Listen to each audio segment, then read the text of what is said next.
नमस्कार, आप देख रहे हैं चर्चा आज की, वो मंच जहां सवाल सीधे होते हैं, तेवर तीखे होते हैं और सच सामने लाया जाता है। यहाँ बात होती है जनहित की, यहाँ होती है जवाबदेही की मांग। मैं हूं आपके साथ साक्षी और अब वक्त है उस खबर का जिसने पूरे सिस्टम को कटघरे में खड़ा कर दिया है। यदुवंशी समाज द्वारा युवक युवती परिचय सम्मेलन इंदौर के ग्रैंड ओमनी गार्डन में संपन्न हुआ। विगत कई वर्षों से यदुवंशी समाज युवक युवती परिचय सम्मेलन करता चला आ रहा है। इसी कड़ी में ग्रैंड ओमनी गार्डन में आज 800 युवक युवतियों का परिचय सम्मेलन रखा गया। इसमें 3 से 4 हजार समाज जन मौजूद रहे। कार्यक्रम में कई शहर के से अपने बच्चों के रिश्ते तय करने के लिए उनके पलक इस आयोजन में मौजूद हुए। आज इस कार्यक्रम में मुख्य रूप से मध्य प्रदेश के कैबिनेट मंत्री तुलसी सिलावट, मध्य प्रदेश के मंत्री कैलाश विजयवर्गीय, विधानसभा क्षेत्र क्रमांक 2 के विधायक रमेश मेंदोला, कई सामाजिक राजनीतिक हस्ती मौजूद हुए। इस कार्यक्रम को सफल बनाने में शुभकामनाएं दी। इंदौर संवाददाता विवेक सिंह की रिपोर्ट। सामाजिक भाइयों को जय श्री कृष्णा। बड़े ही हर्ष और उत्साह के साथ यदुवंशी समाज मध्य प्रदेश के नेतृत्व में, यदुवंशी समाज समिति इंदौर के नेतृत्व में हमारे मध्य प्रदेश और पूरे भारत वर्ष से हमारे बेटी बेटियों के युवक और युवतियां अपने पेरेंट्स के साथ यहाँ पे उपस्थित हुए हैं। आप देख सकते हैं लगभग 7 से 8 हजार लोगों की संख्या यहाँ पर उपस्थित है और 850 से ऊपर हमारे बेटा बेटियों का हमें बायोडाटा मिला है। और इस आयोजन को सफल बनाने के लिए मैं समस्त यदुवंशी समाज के हमारे स्वजातीय बंधु और हमारे बेटा बेटी जो विभिन्न क्षेत्रों में कार्यरत है, हमारे डॉक्टर है, इंजीनियर है, हमारे कृषि से संबंधित है, हमारे सभी प्रकार की बेटी और बेटों में इस प्रोग्राम को लेकर बड़ा उत्साह है। मैं धन्यवाद देता हूं हमारे बेटा बेटियों को, हमारे यदुवंशी समाज समिति और हमारे समाज के सभी सामाजिक बंधुओं का कि उन्होंने इतने बड़े भव्य आयोजन को सफल बनाया है। और आप सब मीडिया प्रभारी मीडिया बंधुओं का भी मैं धन्यवाद देता हूं कि आप सभी ने यदुवंशी समाज समिति इंदौर को और यदुवंशी समाज को सम्मान दिया। आप सभी यहाँ पधारे। आज कहाँ से प्रवृत्ति आई है? आज भाई साहब पूरे मध्य प्रदेश से प्रवृत्ति आई है। मध्य प्रदेश के अलावा हमारे कुछ अमेरिका में भी बच्चे रहते हैं, कुछ ऑस्ट्रेलिया में 2-4 प्रविष्टि आई हैं। पूरे भारत वर्ष में हमारे बालक बेटियों की प्रविष्टि आई है। लगभग 850 से ऊपर प्रविष्टियां आ चुकी है और अभी कंटिन्यू हमारे काउंटर चालू है। नई प्रविष्टियां अभी भी आ रही है, तो लगभग ये प्रोग्राम कंटिन्यू चलेगा। चैन सिंह यदुवंशी जी इस आयोजन का संयोजक हूँ, यदुवंशी समाज इंदौर। आप सब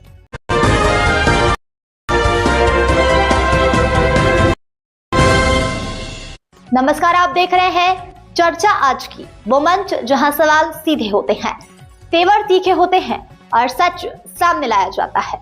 यहाँ बात होती है जनहित की, यहाँ होती है जवाबदेही की मांग। मैं हूं आपके साथ साक्षी और अब वक्त है उस खबर का जिसने पूरे सिस्टम को कटघरे में खड़ा कर दिया है।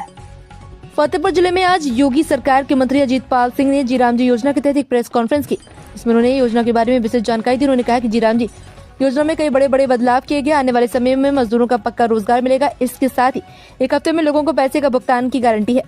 साथ ही उन्होंने कहा कि कम से कम 100 दिन से बढ़ाकर 125 दिनों तक करने की बात कही। साथ ही उन्होंने बताया कि मजदूरों को किसी तरह की कोई दिक्कत न हो, इसलिए मिलने वाली मजदूरी में भी इजाफा किया गया है। उन्होंने बताया कि सरकार लगातार भ्रष्टाचार पर अंकुश लगाने के लिए ऐसा कर रही है। AI और GPRS की मदद से अब ये सुनिश्चित किया जाएगा कि जो व्यक्ति काम कर रहा है उसे की उसकी मजदूरी मिल रही है। साथ ही उन्होंने भ्रष्टाचार पर रोक लगाने के लिए कहा। इस मौके पर जिलाध्यक्ष अनु श्रीवास्तव, अयाशा, विधानसभा विधायक विकास गुप्ता, बिंदकी विधायक जय कुमार जैकी, पूर्व सदर विधायक विक्रम सिंह, जिला पंचायत सदस्य पप्पू सिंह एवं तेलियानी मंडल अध्यक्ष राज बहादुर पासवान सहित तमाम पार्टी कार्यकर्ता मौजूद रहे। ये ऐतिहासिक योजना लागू होगी पूरे देश में। इसमें गारंटेड 125 दिन का रोजगार है और जो भी उसे मजदूर काम करेगा उसको 1 हफ्ते में उसका पैसा मिल जाएगा। अगर किसी कारण से नहीं मिलता है उसको देरी के साथ उसको पैसा वापस मिलेगा। और पहले जो प्रधान लोग विकास कार्य के लिए अपना काम करते थे, उसमें प्रधान लोग अब जैसे कहीं बाढ़ आ गई है या कोई पंचायत घर बनाना है या कोई नया काम उनको करना है, अब उसको जीराम जी के तहत उसमें कर सकते हैं। पहले ये प्रावधान नहीं था, लेकिन अब प्रावधान आ गया है, उसमें काम कर सकते हैं। अब प्रधान गाँव के विकास के लिए चाहे रोड बनाना हो या कुछ भी हो, उसमें पैसा यूज कर सकते हैं। अब हम लोग बात कर रहे हैं विकसित भारत की। विकसित भारत तभी होगा जब हम लोग गाँव विकसित करेंगे। हम लोग गाँव विकसित करने की योजना लाए हैं और इसको आगे बढ़ाने का काम करेंगे।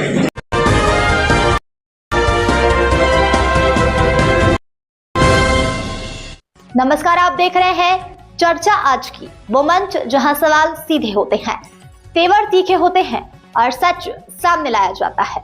यहाँ बात होती है जनहित की, यहाँ होती है जवाबदेही की मांग। मैं हूं आपके साथ साक्षी और अब वक्त है उस खबर का जिसने पूरे सिस्टम को कटघरे में खड़ा कर दिया है। इंदौर के भगीरथपुरा में दूषित पानी से 20 की मौत, उल्टी 10 से महिला की मौत। इंदौर के भगीरथपुरा क्षेत्र में दूषित पानी से जुड़ी मौतों का सिलसिला जारी है। रविवार रात न्यायपुरा बस्ती निवासी 56 वर्षीय कमलाबाई की मौत हो गई, जिसमें मृतकों की संख्या 20 पहुंच गई है। उल्टी 10 की शिकायत पर उन्हें एमवाई अस्पताल में भर्ती कराया गया। हालांकि डॉक्टरों का कहना है कि कमला पहले से किडनी की बीमारी से पीड़ित थी और मौत का कारण दूषित पानी नहीं माना जा रहा है। क्षेत्र में डायरिया का प्रकोप बनाया जा रहा है। फिलहाल 13 मरीज आईसीयू में है और 42 का इलाज जारी है। अब तक 427 मरीज भर्ती हो चुके हैं, जिनमें 385 स्वस्थ होकर डिस्चार्ज किए जा चुके हैं।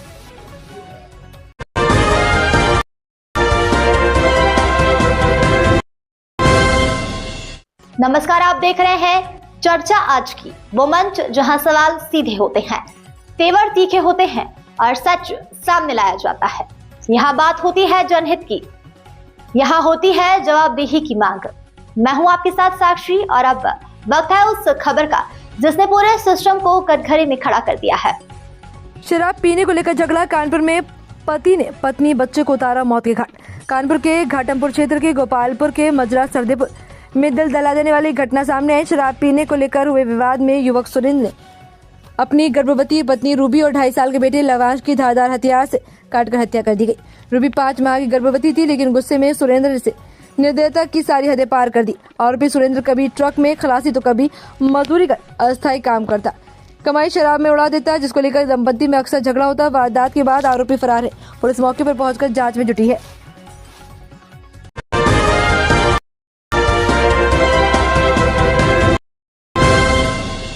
नमस्कार, आप देख रहे हैं चर्चा आज की, वो मंच जहां सवाल सीधे होते हैं, तेवर तीखे होते हैं और सच सामने लाया जाता है। यहाँ बात होती है जनहित की, यहाँ होती है जवाबदेही की मांग। मैं हूं आपके साथ साक्षी और अब वक्त है उस खबर का जिसने पूरे सिस्टम को कटघरे में खड़ा कर दिया है।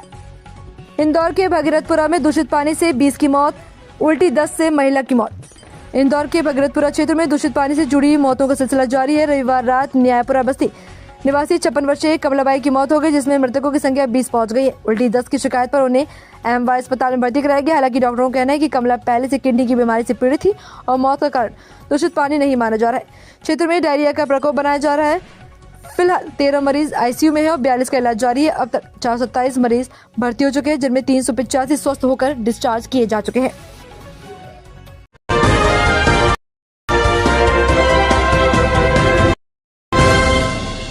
नमस्कार, आप देख रहे हैं चर्चा आज की, वो मंच जहां सवाल सीधे होते हैं, तेवर तीखे होते हैं और सच सामने लाया जाता है।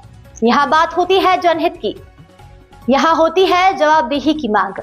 मैं हूं आपके साथ साक्षी और अब वक्त है उस खबर का जिसने पूरे सिस्टम को कटघरे में खड़ा कर दिया है। श्रद्धा की बात खून, खाटू श्याम दर्शन कर लौटा, बेटा बना मां का हत्यारा। श्यामपुर गांव में मां की हत्या के मामले में आरोपी बेटा गोमित राठी की साजिश फिल्मी अंदाज में रची गई थी। पुलिस जांच में सामने आई कि गोमित ने 18 दिसंबर को भारत आने की योजना बनाई और दोस्त पंकज पूनिया की मदद से दिल्ली एयरपोर्ट से लेकर ठहरने तक की व्यवस्था कराई। खाटू श्याम जी दर्शन के बाद वह करनाल के पीजी में रुका, जहां मां बलजिंद्र कौर की हत्या की पूरी प्लानिंग की। 24 दिसंबर को गोमित श्यामपुर पहुंचा और पशु बाड़े में छिप गया। रात में मां के आते ही कुल्हाड़ी से सिर पर वार कर गला दबाकर हत्या कर दी। शव पानी की हौद में फेंक कर फरार हो गया।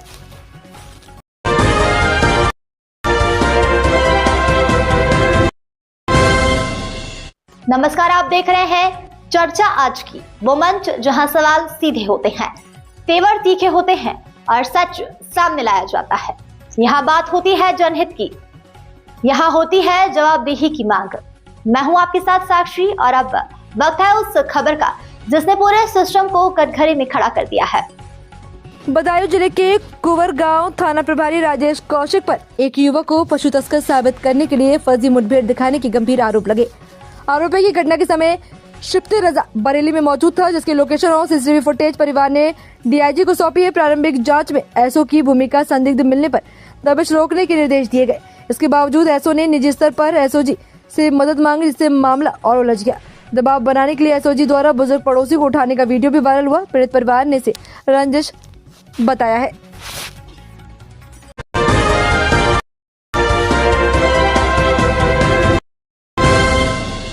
नमस्कार, आप देख रहे हैं चर्चा आज की, वो मंच जहां सवाल सीधे होते हैं, तेवर तीखे होते हैं और सच सामने लाया जाता है। यहाँ बात होती है जनहित की, यहाँ होती है जवाबदेही की मांग। मैं हूं आपके साथ साक्षी और अब वक्त है उस खबर का जिसने पूरे सिस्टम को कटघरे में खड़ा कर दिया है। बाकी मोगरा थाना क्षेत्र अंतर्गत SECL के बंद पड़े क्वार्टरों में गैंगरेप की सनसनीखेज घटना सामने आने के बाद पुलिस महकमे में हड़कंप मच गया। प्राप्त जानकारी के अनुसार पीड़िता द्वारा सिविल लाइन थाना में सामूहिक दुष्कर्म की शिकायत आवेदन देने और उसमें डाले 112 के चालक की संलिप्तता उजागर होने के बाद पुलिस ने त्वरित कार्रवाई की आनन फानन में FIR दर्ज कर विवेचना शुरू की गई, जिसके तहत पुलिस ने 2 आरोपियों को गिरफ्तार कर जेल भेज दिया। गिरफ्तार आरोपियों में डायल 112 वाहन चालक भूषण साहू तथा उसका मित्र तरुण श्रीवास शामिल है। दोनों आरोपी कबीर आश्रम बाकी कॉलोनी के निवासी बताए जा रहे हैं, जिनकी तलाश जारी है। बताया जा रहा है कि SECL के गजरा स्थित आगरा दूध क्लब के पास स्थित 0-2B टाइप क्वार्टरों पर डायल 112 के कुछ कर्मचारियों ने अवैध रूप से कब्जा कर रखा था। इन्हीं सुनसान क्वार्टरों में आरोपियों ने घटना को अंजाम दिया। गिरफ्तारी में के बाद जब पुलिस आरोपियों को घटनास्थल पर विवेचना के लिए ले गई तो वहां से आपत्तिजनक सामग्री और शराब की कई खाली बोतलें बरामद हुई हैं। वह सभी ने मिलकर युवती के साथ दुष्कर्म किया और उसे गंभीर हालत में छोड़कर फरार हो गए। स्थानीय लोगों का कहना है कि इन SECL क्वार्टरों के शाम ढलते ही शराबखोरी और अय्याशी का दौर चलता रहा। इस घटना ने न केवल कानून व्यवस्था पर सवाल खड़े किए बल्कि सरकारी संपत्तियों की सुरक्षा और निगरानी पर भी गंभीर चिंता पैदा की।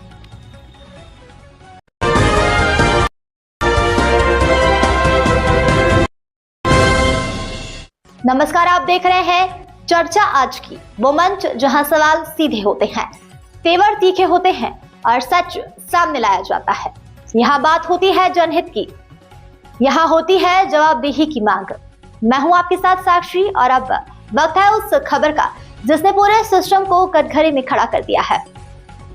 छत्तीसगढ़ जिला सूरजपुर ग्राम पंचायत कंदराई में हिंदू महासम्मेलन का आयोजन किया गया, जिसमें कई गांव के लोगों को बुलाया गया, लेकिन इस सम्मेलन में हिंदुओं की उदासीनता देखने को मिला, क्योंकि जिस प्रकार से हिंदुओं का तादाद जनसंख्या है उसी प्रकार से यहाँ की भीड़ बताती है कि हिंदुओं में इस सम्मेलन को लेकर काफी उदासीनता है, क्योंकि ये डंडा और स्वनृत्य करने वालों की अपेक्षा न तो यहाँ दर्शक है और न ही श्रोता इस सम्मेलन में कोई आम नागरिक है, बल्कि साफ साफ मंच बता रहा है कि इतना बड़ा महासम्मेलन में मुट्ठी भर भी लोग नहीं।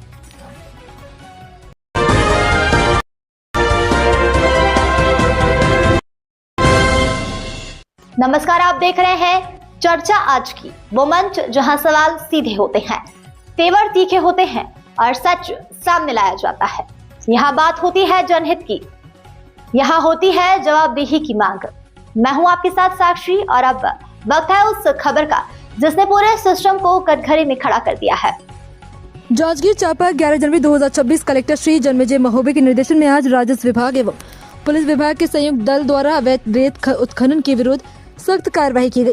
संयुक्त टीम ने तहसील नवागढ़ अंतर्गत ग्राम दहीदत्त स्थित रेत घाट में छापामार कार्रवाई करते हुए अवैध उत्खनन में संलिप्त एक JCB मशीन एवं एक ट्रैक्टर को जब्त किया। जब्त किए गए दोनों वाहनों को थाना नवागढ़ में सुपुर्द किया गया। खनिजों में अवैध उत्खनन परिवहन करने वालों के विरुद्ध खान एवं खनिज अधिनियम 1957 की धारा 21 से 23 के तहत कार्रवाई की गई। प्रशासन ने स्पष्ट किया कि अवैध खनन के विरुद्ध आगे भी निरंतर सख्त कार्रवाई जारी रहेगी।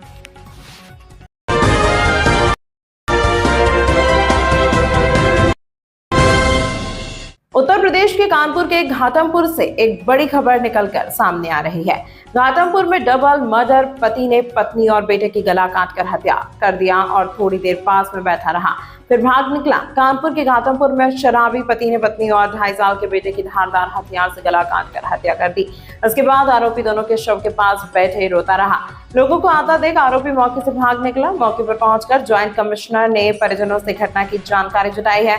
फॉरेंसिक टीम ने घटनास्थल से साक्ष्य जुटाने के साथ दोनों के शव को पोस्टमार्टम के लिए भेजा गया है। पुलिस आरोपी की तलाश में जुटी है। घाटमपुर थाना क्षेत्र के गोपालपुर गांव के मजरा सरदेपुर गांव निवासी सुरेंद्र उर्फ स्वामी शराब का लती था। वह ट्रक में क्लीनर का काम करते अपने परिवार का भरण पोषण करता था। सुरेंद्र की शादी सन 2021 में फतेहपुर जिले के गौरा चुरियारा रहने वाली रूबी के साथ हुई थी। दोनों के बीच आए दिन शराब पीने को लेकर विवाद होता था।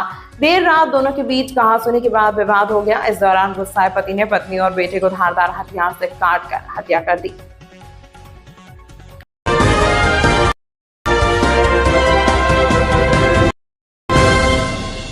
नमस्कार, आप देख रहे हैं चर्चा आज की, वो मंच जहां सवाल सीधे होते हैं, तेवर तीखे होते हैं और सच सामने लाया जाता है।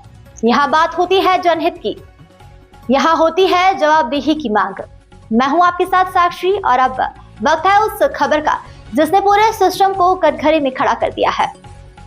राष्ट्रीय दिव्यांग पार्टी की समस्या समाधान शिविर में पीड़ित दिव्यांगजनों ने अपनी समस्या रखी।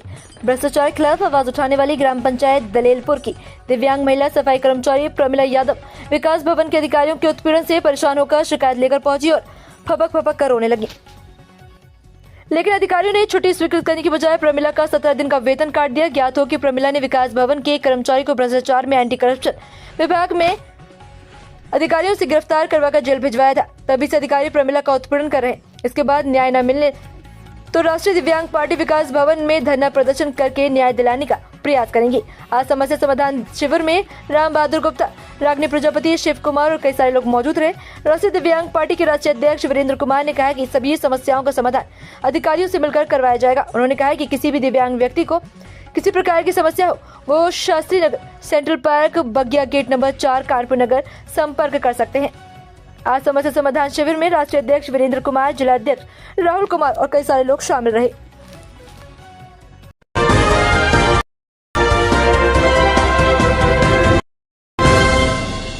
नमस्कार, आप देख रहे हैं चर्चा आज की, वो मंच जहां सवाल सीधे होते हैं, तेवर तीखे होते हैं और सच सामने लाया जाता है।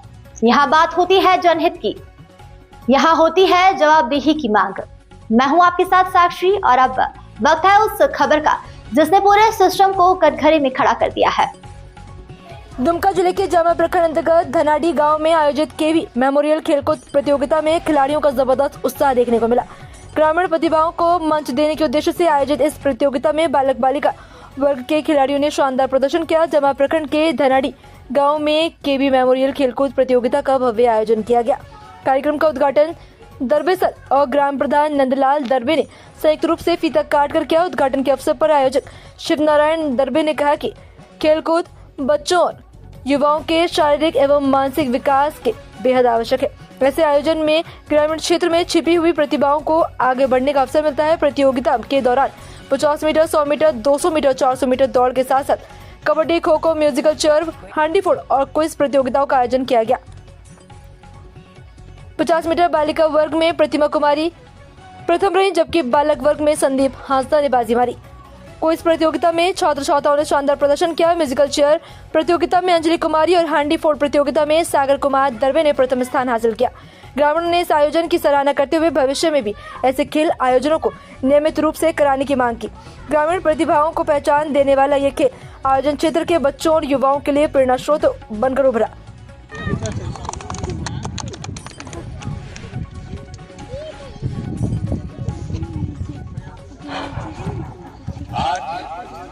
ये भी मेमोरियल खेल की प्रतियोगिता धनाडी ग्राम में प्रारंभ होने जा रहा है और जो भी बच्चे हैं इधर उधर सब चले आए और अब प्रारंभ होगा और खेल प्राइज भी वितरण होगा। अब की साल पहला है, क्योंकि खेल जो है वह जीवन का एक अंग है। खेल बच्चों को अनुशासन सिखाता है और एक टीम भावना की ओर से कार्य करता है। इसीलिए खेल से बच्चों का शारीरिक और मानसिक दोनों विकास होता है। इसीलिए हमने सोचा कि बच्चों को आगे बढ़ाने के लिए खेल बहुत जरूरी है और बहुत सारा अभी से तुम दौड़ोगे तो खेल प्रतियोगिता में भी तुम आगे बढ़ोगे तो जिला लेवल पर, प्रखंड लेवल पर, स्टेट लेवल पर आने वाले बच्चों को सरकार भी नौकरी देती है। जो बच्चा जितना तेज होगा दौड़ने में तो राष्ट्र को यहाँ तक कि बच्चा स्टेट लेवल पर, उसके बाद देश लेवल पर वो ओलंपिक में भाग लेता है। इसीलिए बच्चों को अभी से नींव डाल रहे हैं ताकि बच्चे पढ़ाई के साथ साथ खेल करें। इसके बाद जितना भी आर्मी हो, सैनिक हो, पुलिस हो, जितने भी तरह का नौकरी है उसमें भी दौड़ धूप एकदम अनिवार्य कर दिया है और साथ ही पढ़ाई भी जरूरी है। इसलिए तुम लोग मन लगा के पढ़ो और आने वाला समय दोनों का उज्जवल होगा। और बस इतना ही कहकर मैं अपना वक्तव्य समाप्त करता हूँ।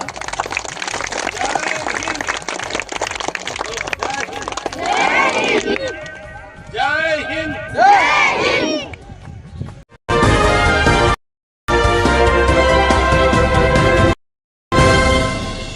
मुरादाबाद में खाद माफियाओं पर ताबड़तोड़ कार्रवाई।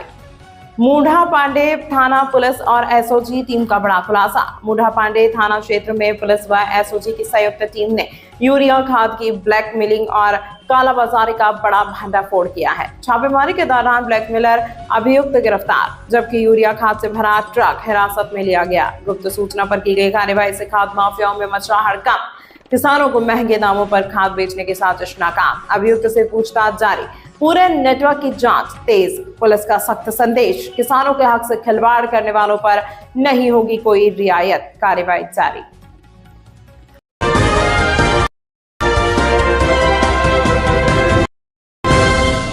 शहर के बुगरासी बिजली घर पर किसानों की समस्याओं को लेकर भारतीय किसान यूनियन और राजनीतिक ने बुगरासी बिजली घर पर एक दिवसीय धरना प्रदर्शन किया। बिजली घर बुगरासी के एसडीओ प्रवीण कुमार धरना प्रदर्शन में भावुक होते नजर आए। भारतीय किसान यूनियन और राजनीतिक के राष्ट्रीय उपाध्यक्ष मांगे राम त्यागी ने कहा कि किसानों की समस्याओं को लेकर एसडीओ को जन समस्याओं से अवगत कराया गया है। इस दौरान एसडीओ प्रवीण कुमार वर्मा पर क्षेत्रवासियों ने भ्रष्टाचार के गंभीर आरोप भी लगाए थे। एसडीओ प्रवीण कुमार जब मौके पर पहुंचे तो उन्होंने भारतीय किसान यूनियन और राजनीतिक के उपाध्यक्ष मांगे राम त्यागी कहा कि मैं क्षेत्र के लिए बहुत काम करना चाहता हूं, लेकिन कुछ विभागीय अधिकारी मुझे काम नहीं करने देते और ना ही मेरी बातों को सुनते हैं। धरना प्रदर्शन में एसडीओ प्रवीण कुमार वर्मा भावुक नजर आए। किसान नेताओं ने उनकी भावनाओं को कदर करते हुए उनके लिए विभाग के आला अधिकारियों से बात करने की बात कही। इस मौके पर भारतीय किसान यूनियन और राजनीतिक के जिले के पदाधिकारी और कार्यकर्ता मौजूद रहे।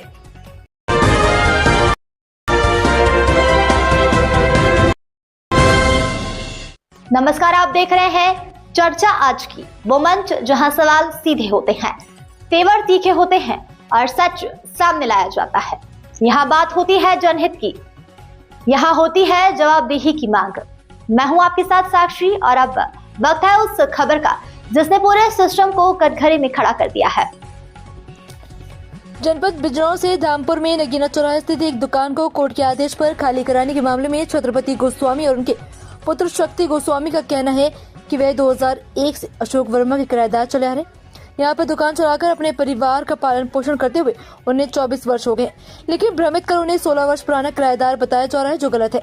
आपको बता दें कि धामपुर में नगीना चौराहा पर मोहल्ला बड़वा निवासी शक्ति गोस्वामी ओम टी स्टॉल के नाम से दुकान चलाते हैं।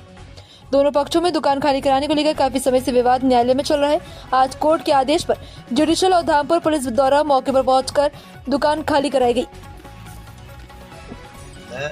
2001 से किराएदार था अशोक कुमार वर्मा। 2002 में उसने खरीदी दुकान और ये मुझसे किराया लेता रहा बराबर और मुझे रसीद नहीं देता था। और 2011 में जब मैंने इससे रसीद मांगनी चाहिए, कुछ संबंध मेरे इसके खराब हो गए, तो मैंने इससे 2011 में रसीद मांगी तो ये मुकदमा कर आया। और मैंने भी एक मुकदमा मुंसफी नगीने में 493/11 88/11 और 88/11 दो मुकदमे मैंने भी इनके खिलाफ नगीने में डाले। और उसी के आधार पर एक मुकदमा जो इन्होंने 425/11 बिजनौर में डाला था सन 2011 में, वो मुकदमा इसने अदालत से डिसाइड करा लिया। और डिसाइड कराने के बाद मैंने उसकी अपील कर दी 153/25। इससे पहले स्टे की तो उसी मैंने अपील कर दी। उसके सर्टिफाइड कॉपी कल ही आए मेरे पास। उसकी सर्टिफाइड कॉपी मैंने उन्हें दिखानी चाहिए और नगीने का हिस्ट्री दिखाना चाहिए। जो मेरे पास नगीने का हिस्ट्री है वो उसने नगीने का हिस्ट्री नहीं देखा और तो मैंने उनसे ये कहा कि जो आप अदालत से ऑर्डर बिजनौर से लेकर आए हैं उसकी एक कॉपी मुझे दें। उन्होंने कॉपी देने से इनकार कर दिया, जिसका मेरे पास वीडियो का प्रमाण भी है। और उसके बाद में जब मैं उनसे अड़ गया, जब तक मुझे आप कॉपी नहीं देंगे आप दुकान का सामान मेरा नहीं छू सकते। कोतवाल साहब ने मुझे पकड़कर, मेरे बच्चों को पकड़कर, 5 जनों को पकड़कर वो थाने ले गए और थाने ले जाकर उन्होंने हमें बंद कर दिया और हमारे पीछे उन्होंने दुकान खाली करा दी अवैध गुंडों के साथ, पुलिस बल के साथ। और अवैध जो गुंडे आए थे पुलिस के साथ में, उसके साथ में दुकान बंद कराई। जब पुलिस गुंडे सामान भी लूट के ले गए, गुंडों की क्या जरूरत थी? और दुकान का कुछ सामान मुझे मिला, जो मेरे छोटे छोटे 10-12 साल के 2 पोती पोता थे, वो जो अपने आदमी थे उनके सहारे से कुछ सामान लेकर आए, कुछ सामान मुझे मिला और मेरा बहुत सामान, पूरी दुकान का सामान वो लूट के ले गए। नकदी को बताओ, नकदी। और हमारा रोजी रोजगार का जो हमारा जरिया है, एक मात्र सहारा था जिससे 16 आदमी का परिवार बनता था।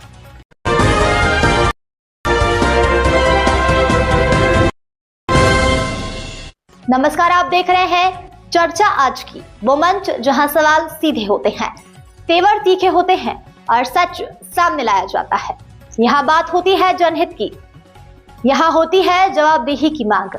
मैं हूं आपके साथ साक्षी और अब वक्त है उस खबर का जिसने पूरे सिस्टम को कटघरे में खड़ा कर दिया है। झारखंड की Bihar foundry casting limited Ramgarh द्वारा फैलाए जा रहे अत्यधिक प्रदूषण से स्थानीय ग्रामीण पिछले कई सालों से त्रस्त हैं। प्रदूषण की गंभीर समस्या और स्वास्थ्य पर पड़े प्रतिकूल प्रभाव को लेकर ग्रामीणों में भारी आक्रोश। रविवार 11 जनवरी को प्रभावित क्षेत्र के नागरिक रांची रोड से सुभाष चौक रामगढ़ तक की पदयात्रा के बाद सुभाष चौक पर 1 दिवसीय धरना दिया। ग्रामीणों का कहना है कि प्रशासन और प्रबंधन को बार बार सूचित करने के बावजूद प्रदूषण नियंत्रण की दिशा में कोई ठोस कदम नहीं उठाए। इस धरने के माध्यम से ग्रामीण प्रदूषण पर तत्काल रोक लगाने और स्वच्छ वातावरण सुनिश्चित करने की मांग करें। इस पद यात्रा और धरना से मरार रांची रोड, सेफ्टा, पलामू कॉलोनी, इंदिरा कॉलोनी और कई सारे लोग मौजूद रहे। बीएफसीएल के खिलाफ आप लोग आज आंदोलन में उतर चुके हैं। पहले भी आप लोगों ने आंदोलन, किस प्रकार से आप लोगों की लड़ाई चल रही है और बिना माने उसके क्या आप लोग मानेंगे? बिल्कुल नहीं मानेंगे। आपको लग रहा है कि ये जो लोग आए हैं आप ये मानने वाले हैं? 1 साल से लोग हैं। पिछले महीने 14 तारीख को लोग सड़क पर उतरे 4 घंटे के लिए। आज लोग यहाँ दिन भर के लिए धरना दिए हैं। तो ये हारने के लिए लोग नहीं निकला है, लोग यहाँ जीतने के लिए चले हुए हैं। और क्योंकि जान की लड़ाई है, सांसों की लड़ाई है। किस प्रकार के आप लोग त्राहिमाम कर रहे हैं? किस तरह की तकलीफ आप लोग के मोहल्लों को दे रहा है, क्षेत्र को? इसने कुछ लोगों को रोजगार दिया है, कुछ सैकड़ों या कुछ हो सकता है 1000 की संख्या में। लेकिन उन लोगों को रोजगार देने के बदले में ये जो काला सिर्फ धुआं नहीं छोड़ रहा है, अब उस धुएं में बड़े डस्ट पार्टिकल हैं जो हमारे बॉडी ऑर्गन्स को अब इफेक्ट करना शुरू कर रहे हैं। लोग इससे इतने परेशान है कि सिर्फ शारीरिक नहीं, मानसिक, सामाजिक, हर तरह से लोग यहाँ हताश हो गए हैं। कुछ लोगों को रोजगार देकर बाकी लोगों की ये सांसें छीन रहा है।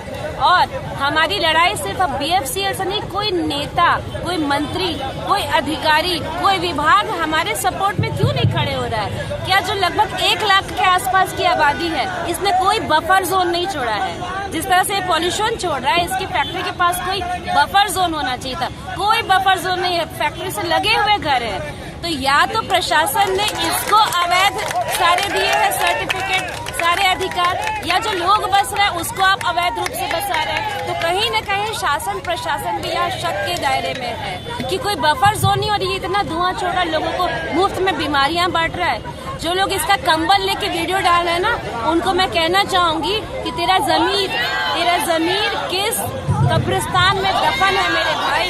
जो कंबल तूने ओढ़ा वो कंबल नहीं, वो दफन है मेरे भाई। क्या नाम हुआ? मेरा नाम प्राची झा।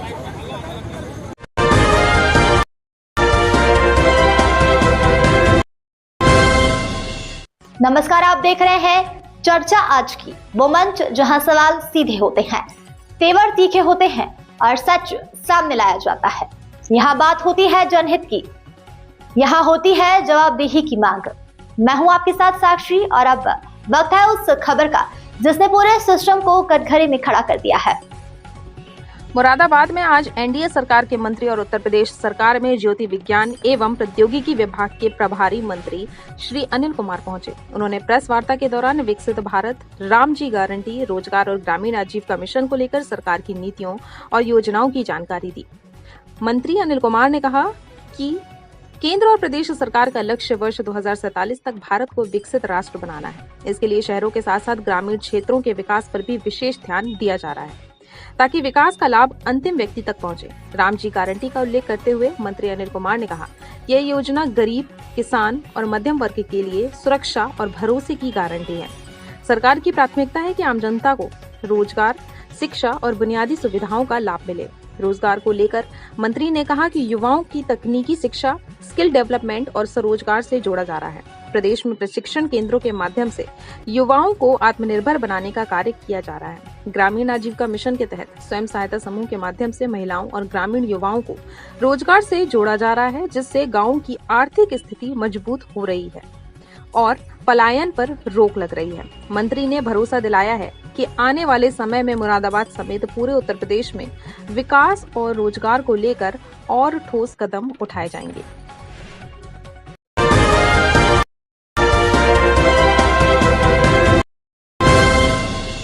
नमस्कार, आप देख रहे हैं चर्चा आज की, वो मंच जहां सवाल सीधे होते हैं, तेवर तीखे होते हैं और सच सामने लाया जाता है। यहाँ बात होती है जनहित की, यहाँ होती है जवाबदेही की मांग। मैं हूं आपके साथ साक्षी और अब वक्त है उस खबर का जिसने पूरे सिस्टम को कटघरे में खड़ा कर दिया है। कलेक्टर श्री अमृत विकास तोपनो के निर्देशानुसार अवैध धान परिवहन एवं भंडारण पर प्रभावी नियंत्रण के लिए जिले में लगातार सघन जांच अभियान चलाया जा रहा है। इसी कड़ी में आज अनुविभागीय अधिकारी शक्ति श्री अरुण कुमार सोम के नेतृत्व में राजस्व विभाग एवं मंडी विभाग के संयुक्त टीम द्वारा बड़ी कार्रवाई की। इस कार्रवाई में तहसीलदार शक्ति श्री विद्याभूषण साव, मंडी निरीक्षक श्री ओम गोड़ एवं मंडी सचिव श्री प्रेम भारद्वाज सहित अन्य अधिकारियों कर्मचारियों की संयुक्त टीम मौजूद रही। इसी क्रम में तहसीलदार जयजयपुर के नेतृत्व में विभाग की संयुक्त टीम द्वारा बड़ी कार्रवाई की गई। तहसीलदार से प्राप्त जानकारी के अनुसार 11 जनवरी 2026 को सुबह 5 बजे एक ट्रैक्टर में 150 बोरी धान और एक माजदा वाहन में 150 बोरी धान, कुल 300 बोरी धान ग्राम खुरानी और दतौद में अवैध धान परिवहन करते पाया गया। टीम द्वारा ट्रैक्टर एवं मसौदा को अवैध धान परिवहन करते हुए जब्त कर लिया गया है। जिला प्रशासन द्वारा स्पष्ट किया गया है कि समर्थन मूल्य पर धान खरीदी अवधि से अवैध परिवहन और भंडारण के मामलों पर कड़ी निगरानी रखी जा रही है। इस कार्रवाई में तहसीलदार जयजयपुर, पटवारी, वरिष्ठ सचिव मंडी और कई सारे लोग शामिल थे।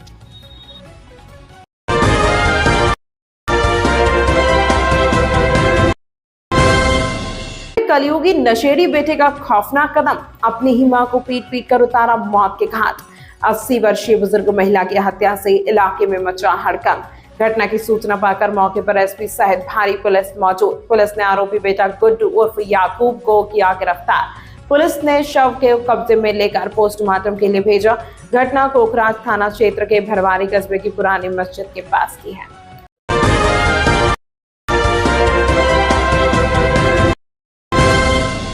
शहर में आवारा कुत्तों की समस्या लंबे समय से लोगों के लिए परेशानी और डर का कारण बनी हुई थी। गली मोहल्लों से लेकर बड़ी हाउसिंग सोसाइटी तक बच्चे, बुजुर्ग और महिलाएं खुद को असुरक्षित महसूस कर रहे थे। कई बार शिकायतें हुई, बैठकें चली, लेकिन कोई ठोस समाधान सामने नहीं आ पा रहा था। गाजियाबाद के इंदिरापुरा में स्थित शिप्रा कृष्णा विस्टा सोसाइटी ने एक अलग और सराहनीय कदम उठाया। इस सोसाइटी ने आपसी सहमति से अपने परिसर को पूरी तरह से डॉग्स फ्री करने की फैसला लिया। इस निर्णय में अपार्टमेंट ऑनर्स एसोसिएशन और डॉग लवर्स ने मिलकर सहयोग किया। सोसाइटी परिसर में मौजूद सभी आवारा कुत्तों को बाहर बनाए गए एक सुरक्षित शेल्टर होम में शिफ्ट किया गया। वहां कुत्तों के लिए नियमित भोजन, पीने का साफ पानी और मौसम से बचाव की उचित व्यवस्था की गई। डॉग लवर्स मिलकर उनकी देखभाल कर रहे हैं ताकि जानवरों के साथ किसी तरह का अन्याय न हो। बलविंदर सिंह परिहार के अनुसार पहले माहौल तनावपूर्ण था, अब स्थिति पूरी तरह बदल चुकी है। बच्चे बिना डर के खेल रहे हैं, बुजुर्ग टहल पा रहे हैं और महिलाएं खुद को सुरक्षित महसूस कर रही हैं। यह पहल अब अन्य सोसाइटियों के लिए भी एक बेहतर और संतुलित मॉडल बनकर सामने आ रही है। इसके साथ सोसाइटी के लोगों ने भी इस फैसले का स्वागत किया। मेरा नाम मनीष सिसोदिया, मैं शिप्रा कृष्णा विस्टा का निवासी। देखिए, जब मैं सोसाइटी में 2018 में आया था तो कुछ ही टाइम बाद मेरी बिटिया जब स्कूल जा रही थी, उसके ऊपर डॉग्स ने अटैक किया था। मेरे पेरेंट्स भी साथ में रहते हैं, उनकी भी एज है, तो उनका भी कंसर्न रहता था, हमें भी डर लगता था बिटिया को अकेले, उसको वो नीचे नहीं आती थी अकेले। अब जब से ये कवायद शुरू हुई, डॉग्स कम होने शुरू और अब तो 100% डॉग फ्री सोसाइटी हो गई है हमारी, तो अब मेरी बिटिया अपने फ्रेंड्स के साथ आराम से खेल पाती है, जो कि एक हमारा कंसर्न रहता है। हम तो ऑफिस में रहते हैं, है ना, पेरेंट्स का कंसर्न के बारे में हम कंसर्न होते हैं, अपने बच्चों के बारे में होते हैं। तो वो एक दिमाग में जो एक टेंशन थी वो खत्म हो गई, और ये मेरे साथ नहीं, हमारे जैसे बहुत सारे लोगों के साथ। अब सुकून से, मतलब बिना किसी डर के बच्चे नीचे जा सकते हैं, खेल सकते हैं, पार्क में कहीं पे भी, कोई उनको डर नहीं है कि कोई कुत्ता आके उनके ऊपर अटैक करे।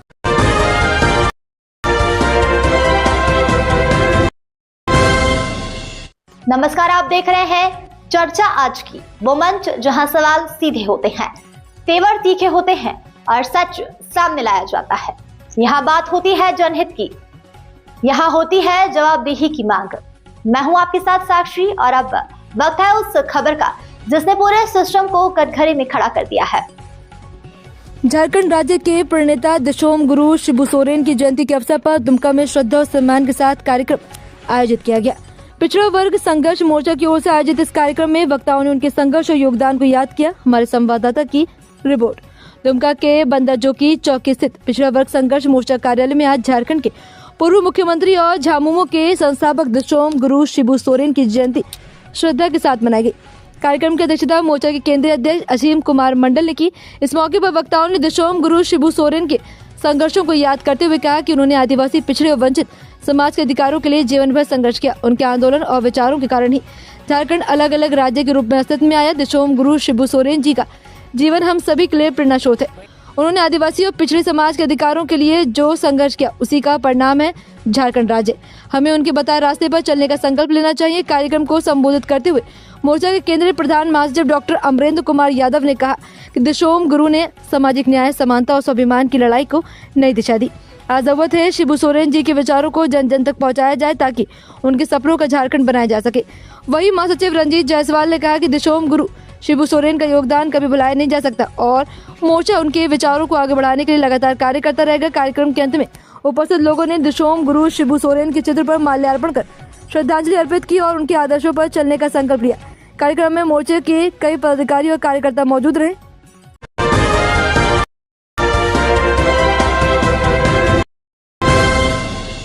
कड़ाके की ठंड के बीच पीलीभीत जिले के बीसलपुर से पुलिस की मानवता भरी तस्वीर सामने आई है।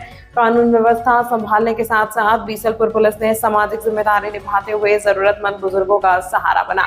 बीसलपुर थाना क्षेत्र के बरखेड़ा मचवा खेड़ा स्थित वृद्धाश्रम में पुलिस टीम पहुंची, जहां बुजुर्गों को ठंड से राहत देने के लिए कंबल वितरित किए गए और उनके लिए भरपेट भोजन की व्यवस्था की गई। इस सेवा अभियान का नेतृत्व थाना प्रभारी संजीव कुमार शुक्ला ने किया। उनके साथ कस्बा प्रभारी विपिन कुमार, हेड कांस्टेबल मनीष कुमार, रवि, राजेंद्र कुमार और रविंद्र कुमार मौजूद रहे। पुलिसकर्मियों ने आश्रम में रह रहे बुजुर्गों से संवाद किया, उनकी समस्याएं सुनी और हर संभव सहयोग का भरोसा दिलाया। ठंड के इस कठिन दौर में पुलिस की इस पहल ने बुजुर्गों को न केवल राहत दी बल्कि उन्हें यह एहसास भी कराया कि वे अकेले नहीं हैं।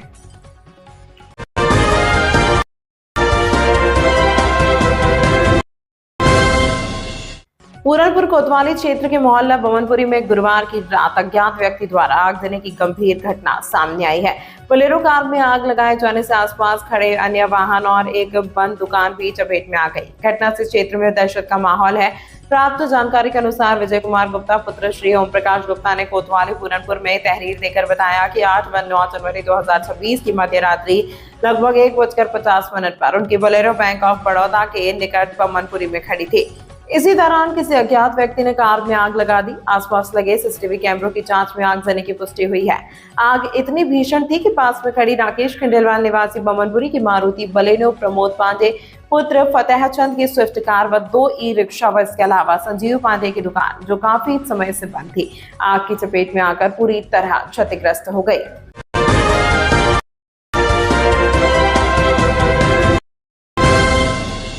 नमस्कार, आप देख रहे हैं चर्चा आज की, वो मंच जहां सवाल सीधे होते हैं, तेवर तीखे होते हैं और सच सामने लाया जाता है। यहाँ बात होती है जनहित की, यहाँ होती है जवाबदेही की मांग। मैं हूं आपके साथ साक्षी, और अब वक्त है उस खबर का जिसने पूरे सिस्टम को कटघरे में खड़ा कर दिया है। सदगुरु माता सुदीक्षा जी महाराज के पावन आशीर्वाद और सतना ब्रांच संयोजक महात्मा जेपी सेवानी जी के मार्गदर्शन में कृष्णनगर स्थित संत निरंकारी सत्संग भवन में रविवार को भक्ति पर्व समागम संपन्न हुआ। भक्ति केवल शब्द नहीं, जीवन जीने की सजग यात्रा है। प्रेरणादायक विचार निरंकारी सदगुरु माता सुदीक्षा जी महाराज ने हरियाणा स्थित संत निरंकारी आध्यात्मिक स्थल समालखा में आयोजित भक्ति पर्व समागम के पावन अवसर पर श्रद्धालुओं को संबोधित करते हुए व्यक्त किए। इस अवसर पर सदगुरु माता सुदीक्षा जी महाराज एवं निरंकारी राजपिता रमित जी के पावन सानिध्य में श्रद्धा, भक्ति एवं आध्यात्मिक उल्लास की अनुपम छटा देखने को मिली। इस पावन अवसर पर परम संत संतोख सिंह जी सहित अन्य संत महापुरुषों के तप, त्याग एवं उनके ब्रह्म ज्ञान के प्रचार प्रसार के दिए गए अमूल्य योगदान का भावपूर्ण स्मरण किया गया। समागम के दौरान अनेक वक्ताओं, कवियों, गीतकारों ने अपनी अपनी विद्याओं के माध्यम से गुरु महिमा, भक्ति भाव और मानव कल्याण के संदेशों को अत्यंत भावपूर्ण ढंग से प्रस्तुत किया। सच्ची भक्ति तभी है जब हम आत्म मंथन द्वारा दूसरों के पहले स्वयं को जांचें, अपनी कमियों को सुधारें और हर पल जागरूक जीवन जिएं। सदगुरु माता जी से पूर्व निरंकारी राजपिता जी ने भक्ति पर्व के अवसर पर यह समझाया कि भक्ति कोई पद, पहचान या अपनी बनाई परिभाषा नहीं, बल्कि ब्रह्म ज्ञान पाकर कर्ता भाव के समाप्त होने से उपजा जीवन जीने का ढंग है। भक्ति कोई सौदा प्रेम नहीं, प्रेम का चुनाव है जहाँ प्रयास रहते हैं पर दावा नहीं। इसलिए अरदास यही है कि अपनी सारी परिभाषाएं छोड़कर ऐसा जीवन जिए जहाँ वचन, सेवा, सुमिरन और संगत स्वभाव बन जाए। सदगुरु माता जी के माता सविंदर जी एवं राजमाता जी के जीवन को भक्ति, समर्पण और निस्वार्थ सेवा का सजीव प्रतीक बनाते हुए कहा कि इन मात्र शक्तियों का संपूर्ण जीवन निरंकारी मिशन के लिए एक श्रेष्ठ उदाहरण है, जो प्रत्येक श्रद्धालुओं को सेवा एवं समर्पण की प्रेरणा करता है। निरंकारी मिशन का मूल सिद्धांत यही है कि भक्ति परमात्मा के तत्व को जानकर ही अपने वास्तविक एवं सार्थक स्वरूप को प्राप्त करें। निसंदेह सदगुरु माता सुदीक्षा जी महाराज के अमूल्य प्रवचनों ने श्रद्धालुओं को ब्रह्म ज्ञान के माध्यम से भक्ति के वास्तविक अर्थ को समझने तथा उनके अपने दैनिक जीवन में अपनाने की प्रेरणा दी।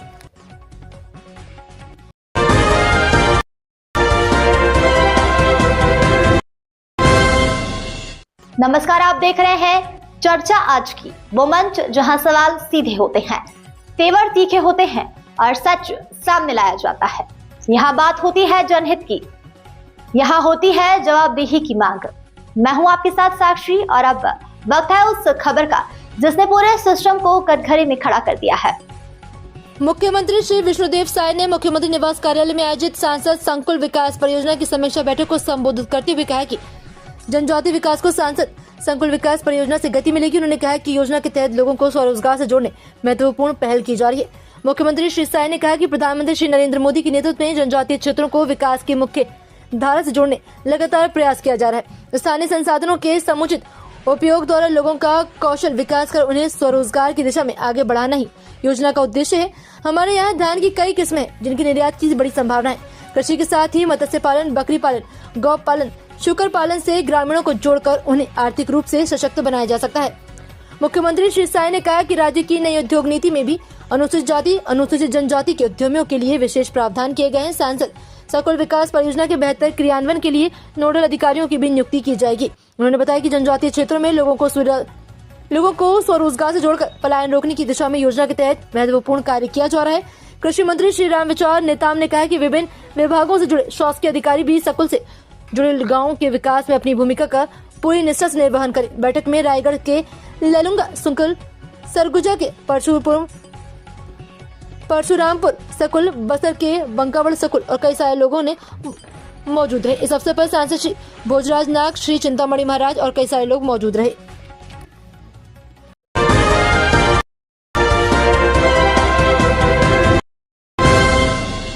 नमस्कार, आप देख रहे हैं चर्चा आज की, वो मंच जहां सवाल सीधे होते हैं, तेवर तीखे होते हैं और सच सामने लाया जाता है। यहाँ बात होती है जनहित की, यहाँ होती है जवाबदेही की मांग। मैं हूं आपके साथ साक्षी और अब वक्त है उस खबर का जिसने पूरे सिस्टम को कटघरे में खड़ा कर दिया है। वोटर लिस्ट पर सियासी घमासान, 27 लाख नाम हटाने की तैयारी से बड़ी हलचल, 80,000 नए आवेदन, नई लिस्ट के लिए पार्टियों ने झोंकी ताकत। राज्य में मतदाता सूची के विशेष पुनरीक्षण अभियान में राजनीतिक और प्रशासनिक हलकों में हलचल मचा दी है। आंकड़े चौंकाने वाले हैं। एक ओर लाखों नाम हटाने की प्रक्रिया चल रही है तो दूसरी ओर हजारों नए मतदाता अपने अधिकार के लिए आवेदन कर रहे हैं। चुनाव आयोग को ड्राफ्ट मतदाता सूची के प्रकाशन से पहले प्रदेश में 27,40,759 फॉर्म प्राप्त हो चुके हैं। इनमें नाम विलोपन की मांग की गई है। इनमें बड़ी संख्या में ऐसे नाम शामिल हैं जिन्हें अनकलेक्टेबल बताया गया है। रिपोर्ट के अनुसार 23 दिसंबर से अब तक 23,096 मतदाताओं ने नाम सुधार के लिए आवेदन किया है। ड्राफ्ट सूची जारी होने के बाद प्राप्त आवेदनों में 79,787 फार्म 6/6A नए नाम जोड़ने के लिए, 2,140 फार्म 7 नाम हटाने के लिए और 23,096 फार्म 8 नाम में सुधार के लिए हैं। इससे स्पष्ट है कि बड़ी संख्या में युवा, नवविवाहित और स्थानांतरित मतदाता अपने अधिकार को लेकर जागरूक हुए हैं और सूची में नाम दर्ज कराने आगे आए हैं। राजनीतिक दलों के भी दावे और आपत्तियां दर्ज कराने का अधिकार है। 23 दिसंबर 2025 से 7 जनवरी 2026 शाम 4 बजे तक केवल 15 दिनों में 1,84,95,920 दावे और आपत्तियां दर्ज की जा चुकी हैं। इन आंकड़ों ने सियासी गलियारों में खलबली मचा दी है। आने वाले चुनाव से पहले मतदाता सूची सबसे बड़ा रण क्षेत्र बन चुकी है। राष्ट्रीय दलों में सबसे आगे भारतीय जनता पार्टी और भारतीय राष्ट्रीय कांग्रेस है। भारतीय जनता पार्टी ने 20,017 BLA के माध्यम से 183 नाम शामिल कराने के लिए दावे दर्ज किए हैं। कांग्रेस ने 17,681 BLA सक्रिय करते हुए नाम जोड़ने के लिए दावे प्रस्तुत किए हैं। बहुजन समाज पार्टी ने 501 BLA के जरिए दाव लगाए हैं। आम आदमी पार्टी ने 119 BLA मैदान में उतारे हैं। जनता कांग्रेस छत्तीसगढ़ जे ने 528 आवेदन प्रस्तुत किए हैं। कुल मिलाकर राजनीतिक दलों की ओर से 38,846 दावे और आपत्तियां दाखिल की गई हैं, जिनमें से 228 मामलों पर कार्रवाई की जा चुकी है।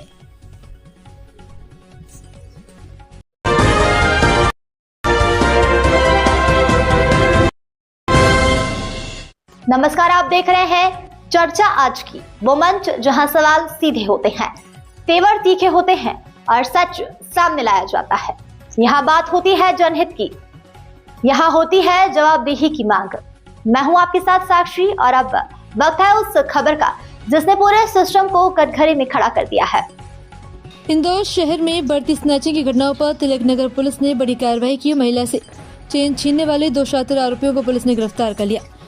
पुलिस आयुक्त नगरीय इंदौर संतोष कुमार सिंह के निर्देश पर शहर में अपराधों पर अंकुश लगाने लगातार कार्रवाई की जा रही है। इस कड़ी में तिलक नगर थाना पुलिस ने 13 नवंबर 2025 को दर्ज महिला स्नैचिंग के मामले में सीसीटीवी फुटेज और मुखबिर सूचना के आधार पर योजना नंबर 140 क्षेत्र से 2 आरोपियों को गिरफ्तार किया गया।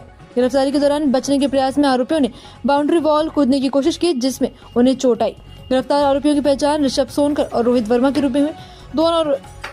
दोनों आरोपियों के खिलाफ पहले से लूट, चोरी और मारपीट के कई आपराधिक रिकॉर्ड दर्ज है। पुलिस अब उनसे अन्य वारदातों के संबंध में भी पूछताछ कर रही है। फिलहाल आरोपियों के खिलाफ अग्रिम वैधानिक कार्रवाई की जा रही है। तिलक नगर पुलिस की इस कार्रवाई को शहर में अपराध नियंत्रण की दिशा में बड़ी सफलता माना जा रहा है।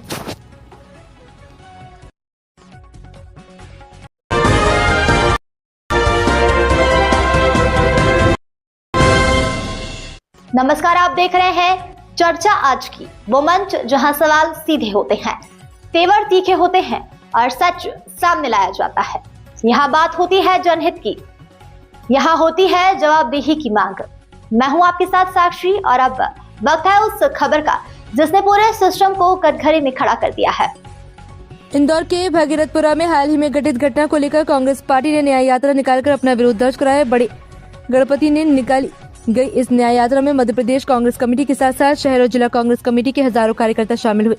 भगीरथपुरा में हुई घटना के विरोध में कांग्रेस पार्टी द्वारा बड़े गणपति से न्याय यात्रा निकाली गई। इस यात्रा के दौरान प्रदेश और शहर जिला स्तर के कांग्रेस नेताओं एवं कार्यकर्ताओं ने बड़ी संख्या में सहभागिता की। न्याय यात्रा में शहर कांग्रेस के कार्यवाहक अध्यक्ष देवेंद्र सिंह यादव भी अपने सैकड़ों साथियों के साथ शामिल हुए। यात्रा के दौरान कांग्रेस नेताओं ने पीड़ितों को न्याय दिलाने और दोषियों पर सख्त कार्रवाई करने की मांग की। कांग्रेस नेताओं का कहना है कि जब तक पीड़ित परिवारों को न्याय नहीं मिलेगा तब तक कांग्रेस सड़क से सदन तक अपनी आवाज बुलंद करती रहेगी।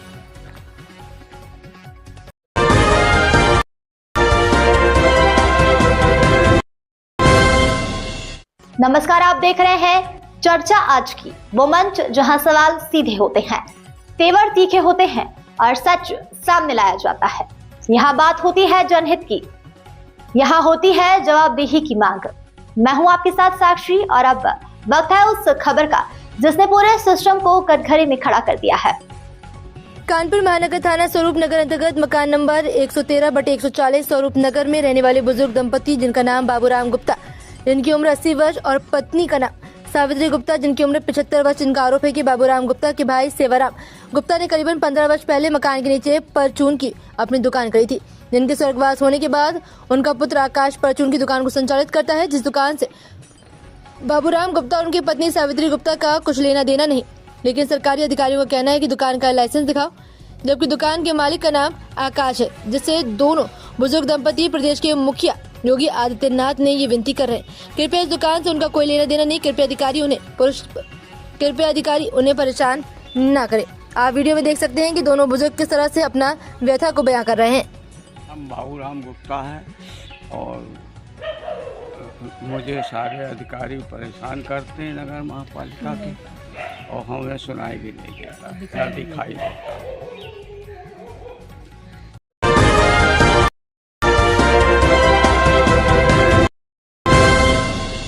नमस्कार, आप देख रहे हैं चर्चा आज की, वो मंच जहां सवाल सीधे होते हैं, तेवर तीखे होते हैं और सच सामने लाया जाता है।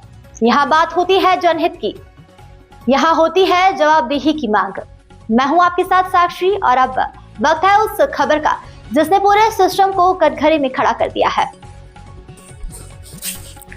इंदौर पुलिस का सख्त संदेश, से नो टू चाइनीज मांझा जोन 2 में चला व्यापक जन जागरूकता अभियान। इंदौर पुलिस ने मानव जीवन और पशु पक्षियों की सुरक्षा को लेकर एक बार फिर सख्त रुख अपनाया है। प्रतिबंधित चाइनीज मांझे के खिलाफ नगरीय पुलिस जोन 2 के द्वारा से नो टू चाइनीज मांझा अभियान चलाया जा रहा है और इस अभियान के तहत शहर के अलग अलग थाना क्षेत्रों में जन संवाद, दुकानों की जांच और पैदल रैलियों के माध्यम से लोगों को जागरूक किया जा रहा है।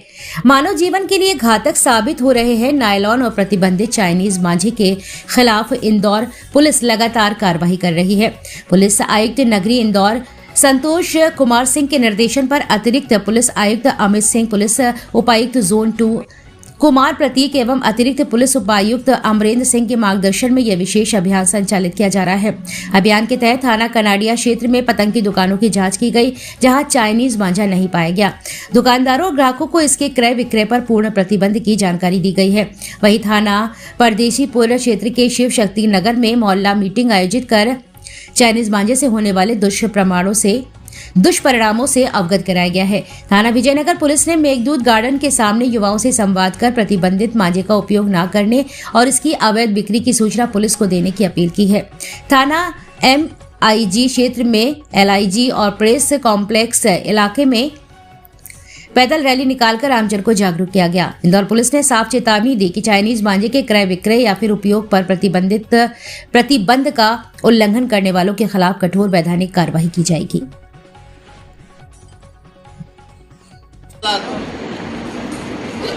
क्योंकि अगर वो वहाँ पड़ी रही तो कहीं न कहीं किसी को तकलीफ देगी। इसलिए मैं आप लोगों से निवेदन ये करूँगा, मांझा का जहाँ भी बिक्री हो रही है या जहाँ भी उड़ा रहे हैं वहाँ से उसको पकड़िए और 112 और पुलिस कंट्रोल रूम में लगाइए।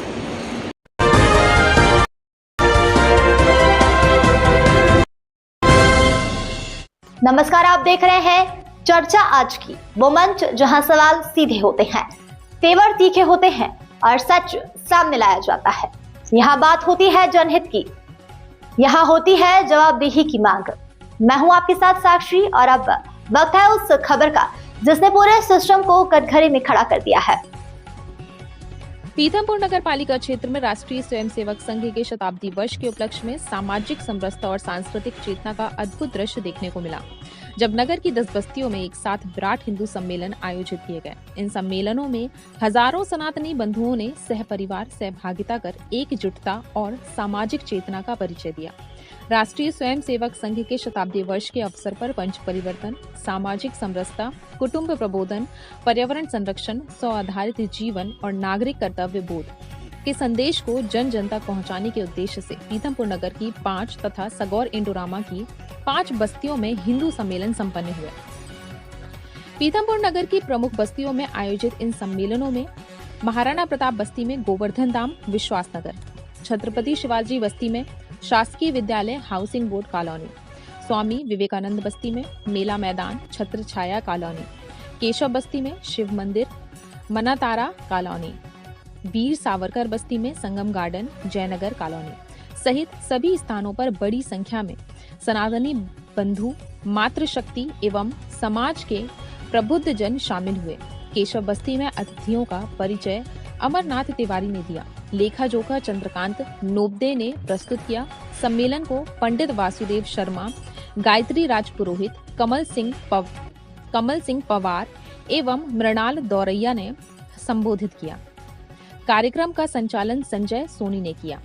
धार जिला कुटुंब प्रबोधन के सह संयोजक चंद्रकांत नोबदे ने बताया कि इन सम्मेलनों के माध्यम से समाज को पर्यावरण संरक्षण, कुटुंब प्रबोधन, सामाजिक समरसता और नागरिक कर्तव्यों के प्रति जागरूक किया। कार्यक्रम की शुरुआत देशभक्ति गीतों से हुई। वक्ताओं के विचारों के बाद भारत माता की महाआरती आयोजित की गई। समापन अवसर पर समरसता भोज का आयोजन हुआ, जो देर रात तक चला। जानकारी के अनुसार प्रत्येक सम्मेलन में लगभग 8,000 से 10,000 लोगों ने सहभागिता की, जो पीथमपुर में सामाजिक और सांस्कृतिक चेतना की मजबूत तस्वीर प्रस्तुत करता है।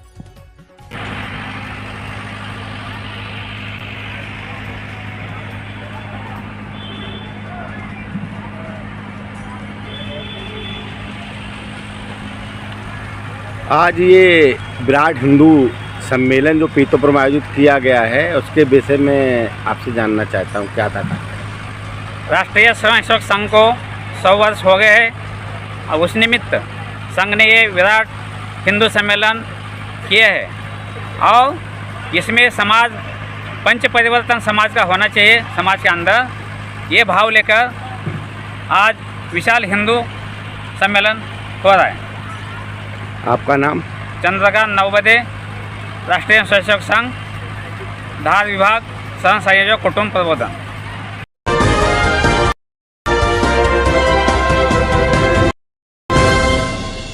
नमस्कार, आप देख रहे हैं चर्चा आज की, वो मंच जहां सवाल सीधे होते हैं, तेवर तीखे होते हैं और सच सामने लाया जाता है।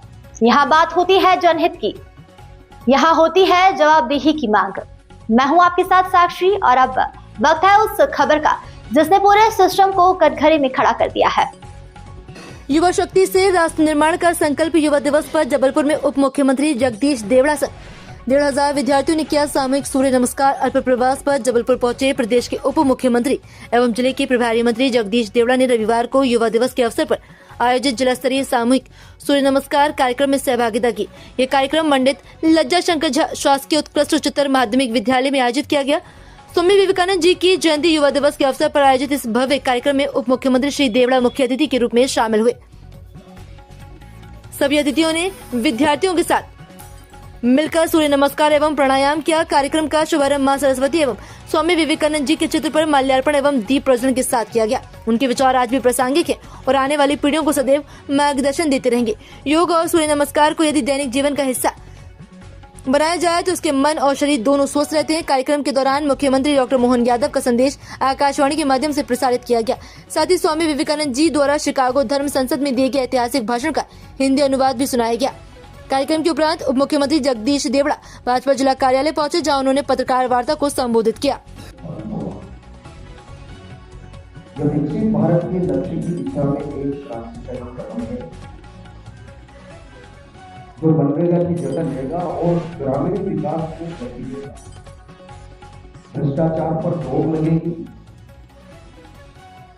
रोजगार के अवसर 125 दिन किया,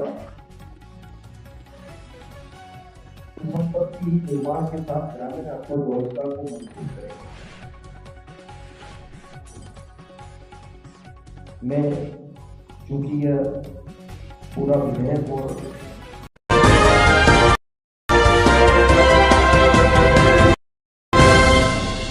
नमस्कार, आप देख रहे हैं चर्चा आज की, वो मंच जहां सवाल सीधे होते हैं, तेवर तीखे होते हैं और सच सामने लाया जाता है। यहाँ बात होती है जनहित की, यहाँ होती है जवाबदेही की मांग। मैं हूं आपके साथ साक्षी और अब वक्त है उस खबर का जिसने पूरे सिस्टम को कटघरे में खड़ा कर दिया है।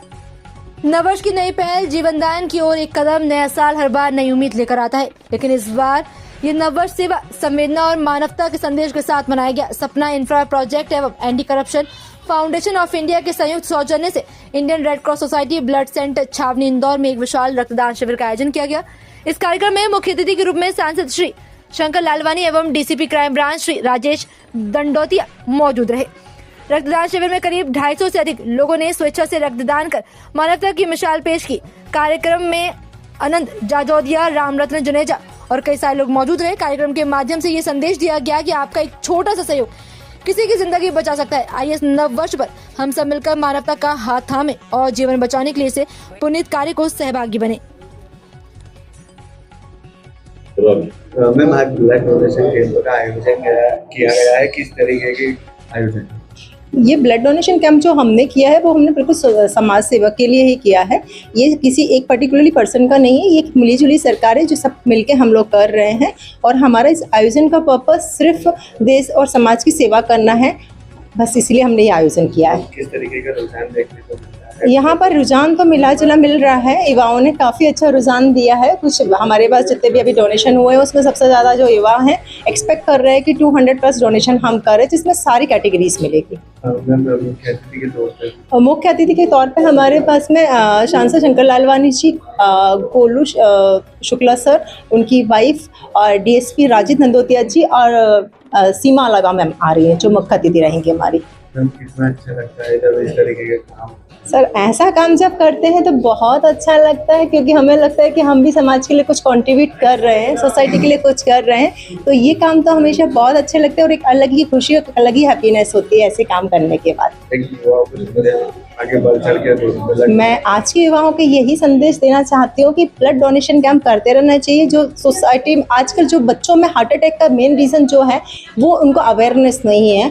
ब्लड डोनेशन करने से क्या होता है, आपका ब्लड सर्कुलेशन होता है, जो क्लॉटिंग की प्रॉब्लम होती है वो भी नहीं होती। तो मैं तो आज के युवाओं को यही संदेश देना चाहती हूँ कि आप ही हमारी पावर है, आप ही हमारी ताकत, और अगर आप हमारे साथ जुड़ते हैं तो हमारे साथ हम समाज को कुछ और ज़्यादा कंट्रीब्यूट कर पाएंगे। Thank you. आपका नाम? सोना जैन।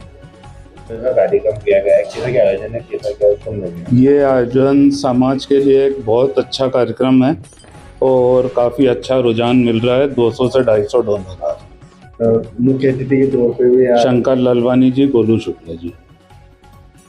अभी कितने लोग अभी शामिल हो चुके हैं, क्या क्या रुझान? अभी 26 लोगों ने दे दिया है और 250 लोगों की उम्मीद। युवाएं बढ़ चढ़ के भाग लें, उसके लिए एक संदेश आपको? युवाओं का तो फर्ज होना चाहिए समाज के प्रति, करना ही चाहिए ब्लड डोनेशन। कहीं ना कहीं ऐसा देखने में आता है कि युवा जो होते हैं वो मोबाइल की तरफ ज़्यादा आकर्षित होते हैं और इस तरीके के कार्यक्रम नहीं, अभी युवाओं का रुझान तो है, काफ़ी अच्छा रिस्पॉन्स आ रहा है अभी। आपका नाम? सुनीत आनंद।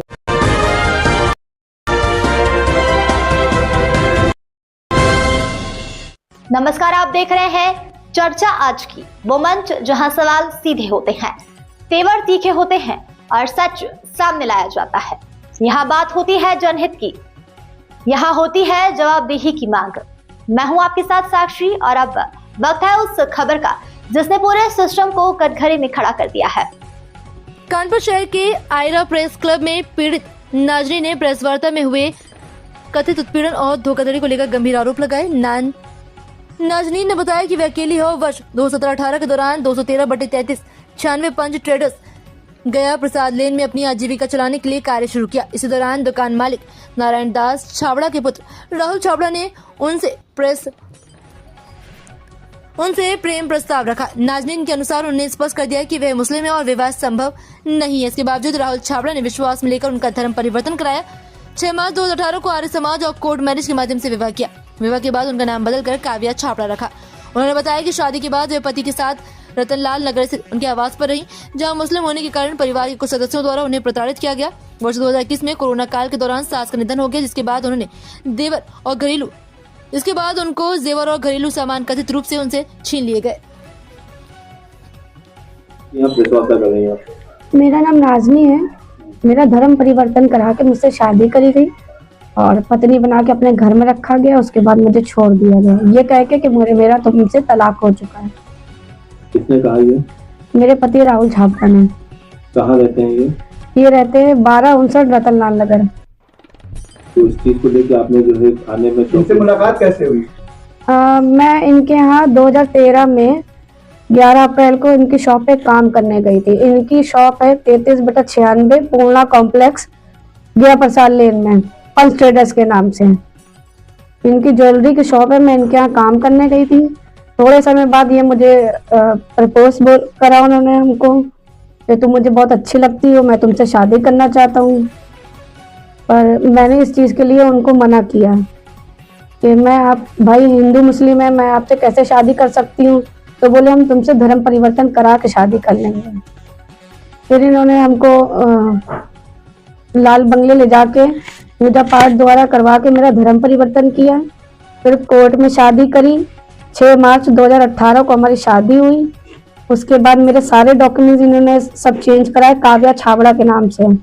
वकील इनके थे, इनके वकील प्रकाश कुमार पांडे, रंगेश एडवोकेट थे, दूसरे थे रोहित शर्मा जिनका घर का नाम है जैकी। इन्होंने 6 मार्च को हमारी शादी कराई और कोर्ट में कराई। उसके बाद ये हमको अपने घर ले गए। घर ले जाने के बाद मेरी ननद गीतू छाबड़ा, नेहा छाबड़ा और मेरे ससुर जय नारायण दास छाबड़ा को बहुत ज़्यादा दिक्कत हुई हमसे। काफ़ी लड़ाई झगड़े हुए, जिसमें मेरे बड़े जेठ मनोज कुमार छाबड़ा भी थे। और मेरी जो बड़ी ननद है हिना धर्म वानी, वो मेरे फेवर में रहती थी। और मेरी सास लक्ष्मी देवी भी। काफ़ी साल मेरे साथ मारपीट भी हुई है, घरेलू हिंसा भी हुई है। मुझे साथ में रखा। और जब मेरी सास का स्वर्गवास हुआ 16 मई 2021 को, उसके बाद भी लड़ाई झगड़े हुए। मेरा जो भी मुझे स्त्री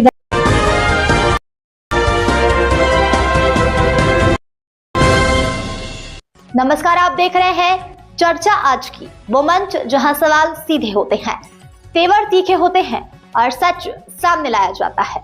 यहाँ बात होती है जनहित की, यहाँ होती है जवाबदेही की मांग। मैं हूं आपके साथ साक्षी और अब वक्त है उस खबर का जिसने पूरे सिस्टम को कटघरे में खड़ा कर दिया है। राष्ट्रीय स्वयंसेवक संघ शताब्दी वर्ष पर सकल हिंदू समाज के तत्वाधान में सनातन धर्म में सकारात्मक परिवर्तन लाने के उद्देश्य से विभिन्न मंडल में हिंदू सम्मेलन किए जा रहे हैं। इसमें आज गोराडिया मंडल में मंडल केंद्र गोराडिया का दिनांक 25 जनवरी 2024 को विशाल हिंदू सम्मेलन सोन होना है। विशाल हिंदू सम्मेलन होना है जिसका आज भूमि पूजन हुआ, जिसमें सम्मेलन के संयोजक राजेश जायसवाल और सभी स्वयंसेवक मौजूद रहे। जिसमें मंडल के 10 गांव इगरिया, छलटिया, मोहनखेड़ी, जमनिया, पिपलिया, सिलालाबाद, कल्याण खेड़ी, गोपालपुर, उमरदड़, गोराडिया के सभी नागरिक, कार्यकर्ता, स्वयंसेवक सभी मौजूद होंगे। सम्मेलन के पश्चात सभी साथ में सहभोज करेंगे और हिंदू एकता की मिसाल पेश करेंगे।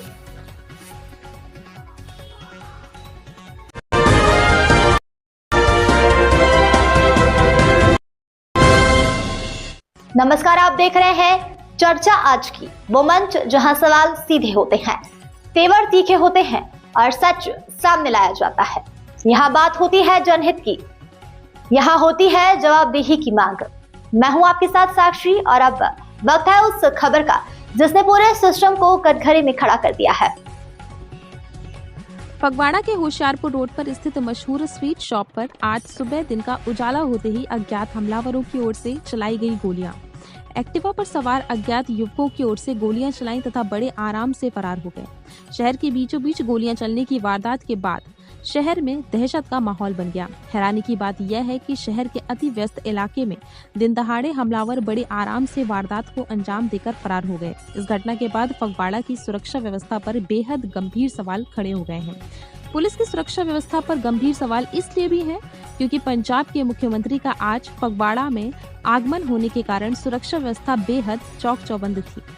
घटना के बाद पूर्व केंद्रीय मंत्री श्री सोम प्रकाश जी ने तथा फगवाड़ा के विधायक श्री बलवीर सिंह धालीवाल जी मौके पर पहुंचे। फगवाड़ा पुलिस के प्रमुख आल्हा अधिकारी भी मौके पर पहुंचे। पत्रकारों का सवालों का जवाब देते हुए शहर की एसपी मैडम माधवी शर्मा जी ने जल्द ही आरोपियों को गिरफ्तार करने का दावा किया। घटना के बाद बुरी तरह डरे तथा सहमे हुए सुधीर स्वीट शॉप के मालिक ने गोलियां चलने की घटना के पीछे फिरौती मांगने जैसी किसी भी आशंका से इनकार किया।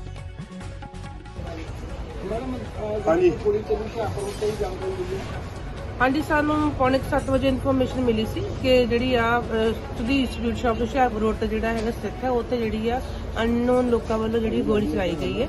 सो असीं हुण मौके ते पहुंचे हैं ते मौके ते आके सारी चीज़ें वैरीफाई कर रहे हैं भी जिहड़ी कुड़ी वो चली है ते अगे जिहड़ी तफ्तीश कर रहे हैं।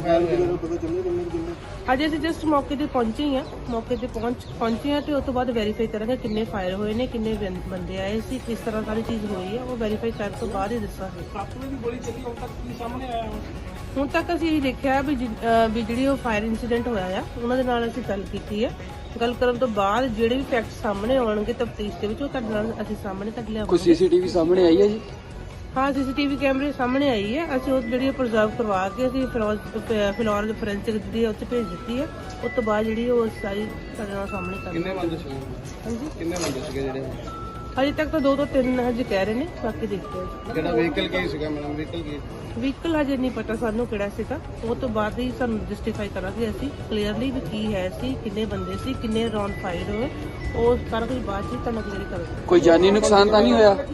ਨਹੀਂ, ਫਿਲਹਾਲ ਜਾਨੀ ਨੁਕਸਾਨ ਕੋਈ ਨਹੀਂ ਹੈ। ਸ਼ੌਪ ਓਪਨ ਸੀ ਮੈਡਮ?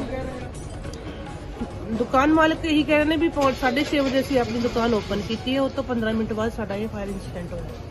ਕੋਈ ਫਰੋਤੀ ਵਗੈਰਾ ਕੋਈ ਕਾਲ ਵਗੈਰਾ ਕੋਈ ਇਦਾਂ ਦਾ ਨਹੀਂ, ਹਜੇ ਤੱਕ ਤਾਂ ਕੋਈ ਗੱਲ ਨਹੀਂ ਸਾਹਮਣੇ ਆਈ। ਜਦੋਂ ਕੋਈ ਇਦਾਂ ਦੀ ਗੱਲ ਸਾਹਮਣੇ ਆਊਗੀ ਤੁਹਾਡੇ ਨਾਲ ਸ਼ੇਅਰ ਕੀਤੀ ਜਾਊਗੀ। ਅਜੇ ਫਿਲਹਾਲ ਦੇ ਅਸੀਂ ਗੱਲ ਕਰ ਰਹੇ ਹਾਂ ਜਿਹੜੇ ਕੰਪਲੇਨੈਂਟ ਨੇ, ਉਹਨਾਂ ਤੋਂ ਬਾਅਦ ਉਹਨਾਂ ਦੇ ਬਿਆਨਾਂ ਦੇ ਮੁਤਾਬਕ ਇਹਨਾਂ ਦੇ ਸੁਧੀਰ ਸਵੀਟ ਸ਼ਾਪ ਦੇ ਮਾਲਕ ਨੇ, ਉਹਨਾਂ ਦੇ ਨਾਲ ਹੀ ਗੱਲ ਕਰਨ ਤੋਂ ਬਾਅਦ ਉਹਨਾਂ ਦੇ ਬਿਆਨ ਲਿਖਣ ਤੋਂ ਬਾਅਦ ਜਿਹੜੀ ਕਾਨੂੰਨ ਦੇ ਮੁਤਾਬਕ ਜਿਹੜੀ ਕਾਰਵਾਈ ਅਮਲ ਚ ਲਿਆਂਦੀ ਜਾਊਗੀ। ਅਜੇ ਫਿਲਹਾਲ ਅਸੀਂ ਉਹੀ ਦੇਖ ਰਹੇ ਹਾਂ ਕਿੰਨੇ ਕੁ ਹੈ। ਠੀਕ ਹੈ ਜੀ, ਠੀਕ ਹੈ ਜੀ। ਅੱਜ ਫਗਵਾੜਾ ਦੇ ਹੁਸ਼ਿਆਰਪੁਰ ਰੋਡ ਤੇ ਸੁਧੀਰ ਮਠਾਈਆਂ ਦੀ ਦੁਕਾਨ ਤੇ ਸਵੇਰ ਪੌਣੇ 7 ਵਜੇ ਕਾਫੀ ਵਿਅਕਤੀ ਆਏ, ਉਹਨਾਂ ਨੇ ਗੋਲੀਆਂ ਚਲਾਈਆਂ। ਬਹੁਤ ਮਾੜੀ ਸਥਿਤੀ ਹੈ, ਇਹ ਜਿਹੜੀ ਕਾਨੂੰਨ ਦੀ ਵਿਵਸਥਾ ਵਿਗੜ ਰਹੀ ਇਹਦਾ ਪ੍ਰਤੀਕ ਹੈ। ਕੋਈ ਕਿਸੇ ਡਰ ਨਹੀਂ ਹੈ। ਇਹ ਤੋਂ ਲੱਗਦਾ ਸਵੇਰੇ ਆ ਕੇ ਗੋਲੀਆਂ ਚਲਾ ਕੇ ਜਾਣਾ ਬਹੁਤ ਦਹਿਸ਼ਤ ਨਾਲ ਸਾਰੇ ਇਲਾਕੇ 'ਚ ਫੈਲਦੀ ਹੈ। ਮੈਂ ਇਹੀ ਸਰਕਾਰ ਨੂੰ ਕਹਾਂਗਾ ਕਿ ਪੁਲਿਸ ਨੂੰ ਆਪਣੀ ਡਿਊਟੀ ਤਕੜੇ ਹੋ ਕੇ ਕਰਨਾ ਚਾਹੀਦੀ ਹੈ। ਜਿਹੜਾ ਡਰ ਪੁਲਿਸ ਦਾ ਉਹ ਚੁੱਕਿਆ ਗਿਆ। ਕਿੰਨੀਆਂ ਗੋਲੀਆਂ? ਜੋ ਦੱਸਦੇ ਤੇ 7-8 ਗੋਲੀਆਂ ਕੋਈ ਚੱਲੀਆਂ, ਮੈਨੂੰ ਤਿੰਨ ਬੰਦੇ ਦੱਸਦੇ ਆਏ ਗੋਲੀ ਚਲਾ ਕੇ। ਇਹ ਪ੍ਰਤੀਕ ਹੈ ਸਰਕਾਰ ਦਾ ਕੋਈ ਡਰ ਨਹੀਂ ਹੈ, ਪੁਲਿਸ ਦਾ ਕੋਈ ਡਰ ਨਹੀਂ। ਮੈਂ ਇਹ ਕਹਿੰਦਾ ਮਾੜੀ ਹਾਲਾਤ ਹੈ, ਮਾੜੇ ਲਾਅ ਐਂਡ ਆਰਡਰ ਇਹਦੇ ਬਸ ਚ ਨਹੀਂ ਹੈ। ਜੋ ਵੀ ਮਰਜ਼ੀ ਆ ਕੇ ਗੋਲੀਆਂ ਚਲਾ ਕੇ ਚਲੇ ਜਾਂਦਾ। ਜਿਹੜਾ ਪੁਲਿਸ ਦਾ ਵੀ ਡਰ ਹੀ ਹੁੰਦਾ, ਸਰਕਾਰ ਦਾ ਡਰ ਹੁੰਦਾ, ਉਹ ਚੁੱਕਿਆ ਗਿਆ। ਸਰ ਕੋਈ ਦੱਸਿਆ ਕੋਈ ਐਕਸਟੈਂਸ਼ਨ ਕਾਲ ਵਗੈਰਾ ਕੋਈ? ਨਹੀਂ, ਆਹੀ ਲੱਗਦਾ ਮੇਰੇ ਤੇ ਅੱਜ ਨਹੀਂ, ਪੁਲਿਸ ਵਾਲੇ ਆਪਣੀ ਕਾਰਵਾਈ ਕਰਨੀ ਚਾਹੀਦੀ ਹੈ। ਪਰ ਸੀਐਮ ਸਾਹਿਬ ਕੱਲ ਵੀ ਫਗਵਾੜਾ ਵਿੱਚ ਸੀਗੇ, ਅੱਜ ਵੀ ਫਗਵਾੜਾ ਦੇ ਵਿੱਚ ਆ ਰਹੇ ਤੇ ਸੀਐਮ ਦੇ ਦੌਰ ਤੋਂ ਪਹਿਲਾਂ ਹੀ ਅਜਿਹੀ ਵਾਰਦਾਤ ਹੋਣਾ ਕਿਤੇ ਨਾ ਕਿਤੇ। ਇਹ ਸਰਕਾਰ ਨੂੰ ਸਿੱਧਾ ਚੈਲੰਜ ਹੈ, ਅਸੀਂ ਤੁਹਾਨੂੰ ਨਹੀਂ ਮੰਨਦੇ। ਸਰਕਾਰ ਨੂੰ ਕਹਿਣਾ ਵੀ ਤੁਸੀਂ ਇੱਥੇ ਘੁੰਮ ਜਾਓ, ਸਾਨੂੰ ਪਰਵਾਹ ਨਹੀਂ ਹੈ। ਜਿੱਥੇ ਸੀਐਮ ਘੁੰਮਦਾ ਹੋਵੇ ਉੱਥੇ ਗੋਲੀ ਚੱਲ ਜਾਣੀ, ਤੇ ਇਹ ਤੋਂ ਵੱਡੀ ਮਾੜੀ ਗੱਲ ਕਿਹੜੀ ਹੋ ਸਕਦੀ? ਨਾ ਵਪਾਰੀ ਨਾ ਖਿਡਾਰੀ ਕੋਈ ਵੀ ਸੁਰੱਖਿਅਤ ਨਹੀਂ ਹੈ। ਚਲੋ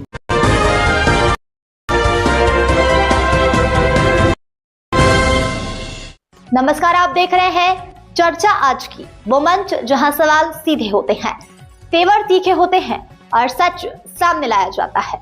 यहाँ बात होती है जनहित की, यहाँ होती है जवाबदेही की मांग। मैं हूं आपके साथ साक्षी और अब वक्त है उस खबर का जिसने पूरे सिस्टम को कटघरे में खड़ा कर दिया है। नवागत थाना प्रभारी सुशील कुमार ने पत्रकारों से किया संवाद। नगर की यातायात व्यवस्था, अवैधानिक गतिविधियों, पूर्व में हुई चोरियों का प्राथमिकता से खुलासा। आज नवागत पवई थाना प्रभारी सुशील कुमार अहिरवार ने अपना पदभार ग्रहण करने के बाद 40 घंटे के अंदर की जनता जनार्दन एवं पत्रकारों से सीधा संवाद किया एवं उत्कृष्ट प्रशासन के लिए सुझाव आमंत्रित किए। रुस्तम अवार्ड से सम्मानित टीआई ने पत्रकारों से रूबरू होते हुए कहा कि पवई नगर में अगर कहीं कोई अवैधानिक गतिविधियों की जानकारी किसी को लगती है तो तुरंत व्यक्तिगत रूप से संपर्क करें। उन्होंने कहा कि पूर्व में हुई चोरियों का खुलासा एवं यातायात व्यवस्था को दुरुस्त करना उनकी प्राथमिकता रहेगी। बहुत धन्यवाद। आज मैंने यहाँ पर क्षेत्र की ग्रामीण नागरिक यहाँ बैठक ली है, क्षेत्र की समस्याओं के बारे में सुना है। जो यहाँ की चुनौतियाँ हैं, वो ट्रैफिक जाम रहता है, संपत्ति संबंधी अपराध, महिला संबंधी अपराध है, इन पर काम करना मेरा प्राथमिकता रहेगी। लोगों की जो अपेक्षाएं मुझसे है उस पर खड़ा उतरना मेरा। जो चुनौतियाँ हैं वो क्या क्या सामने आ रही हैं? बहुत सारी चुनौतियाँ हैं। एक तो यहाँ की यातायात व्यवस्था है, अक्सर जाम लगता है। आप लोगों ने मुझे बताया जैसा कि संपत्ति संबंधी अपराध उनका खुलासा करना भी एक चुनौती रहेगी। महिला संबंधी अपराध और अवैध मादक पदार्थ वगैरह का आप लोगों ने मुझे बताया है, करेंगे नहीं।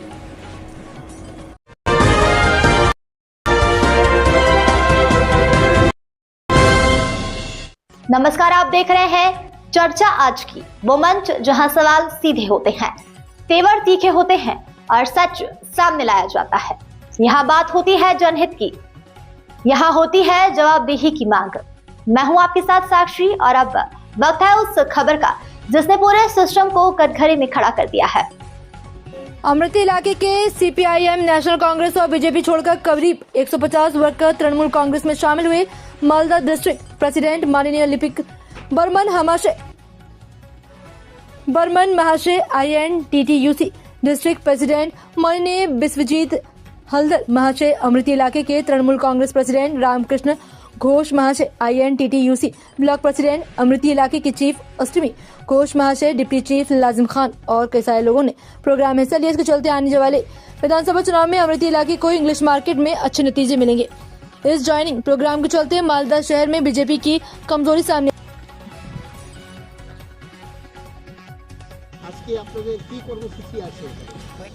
আজকে আমাদের মালদা জেলা INTTUCর নেতৃত্বে এবং সর্বোপরি অমৃতি অঞ্চল তৃণমূল কংগ্রেসের নেতৃত্বে আমাদের অমৃতি অঞ্চলে প্রায় 400 জন শ্রমিক যারা বিগত দিনে অন্য সংগঠনের সঙ্গে যুক্ত ছিলেন, সিটুর সাথে যুক্ত ছিলেন, তারা আমাদের মামাটি সরকারের যে উন্নয়ন, সেই উন্নয়ন দেখে এবং আমাদের যে এলাকায় কাজকর্ম সব দেখে তারা কিন্তু সকলেই একসাথে আমাদের হাত শক্ত করতে তারা আজকে আমাদের দলে যোগদান করলেন। আজকে এসছেন সিটু থেকে, যারা সিটু ইউনিয়ন করতেন, সিপিএমের ইউনিয়ন করতেন এবং কিছু বিজেপিরও মানুষ ছিলেন, তারাও এসছেন। সবাই আমাদের রাজ্যে যে উন্নয়নের ধারা বইছে সেই উন্নয়নে সামিল হতে তারা সকলেই আজকে আমাদের তৃণমূল কংগ্রেসের শ্রমিক সংগঠনে তারা আজকে যোগদান করলেন। আপনার নাম পরিচয়? আমি রামকৃষ্ণ ঘোষ, আমি অমৃতি অঞ্চল তৃণমূল কংগ্রেসের সভাপতি।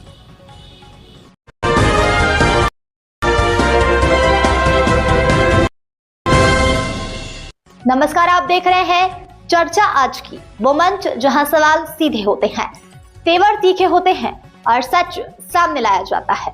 यहाँ बात होती है जनहित की, यहाँ होती है जवाबदेही की मांग। मैं हूं आपके साथ साक्षी और अब वक्त है उस खबर का जिसने पूरे सिस्टम को कटघरे में खड़ा कर दिया है।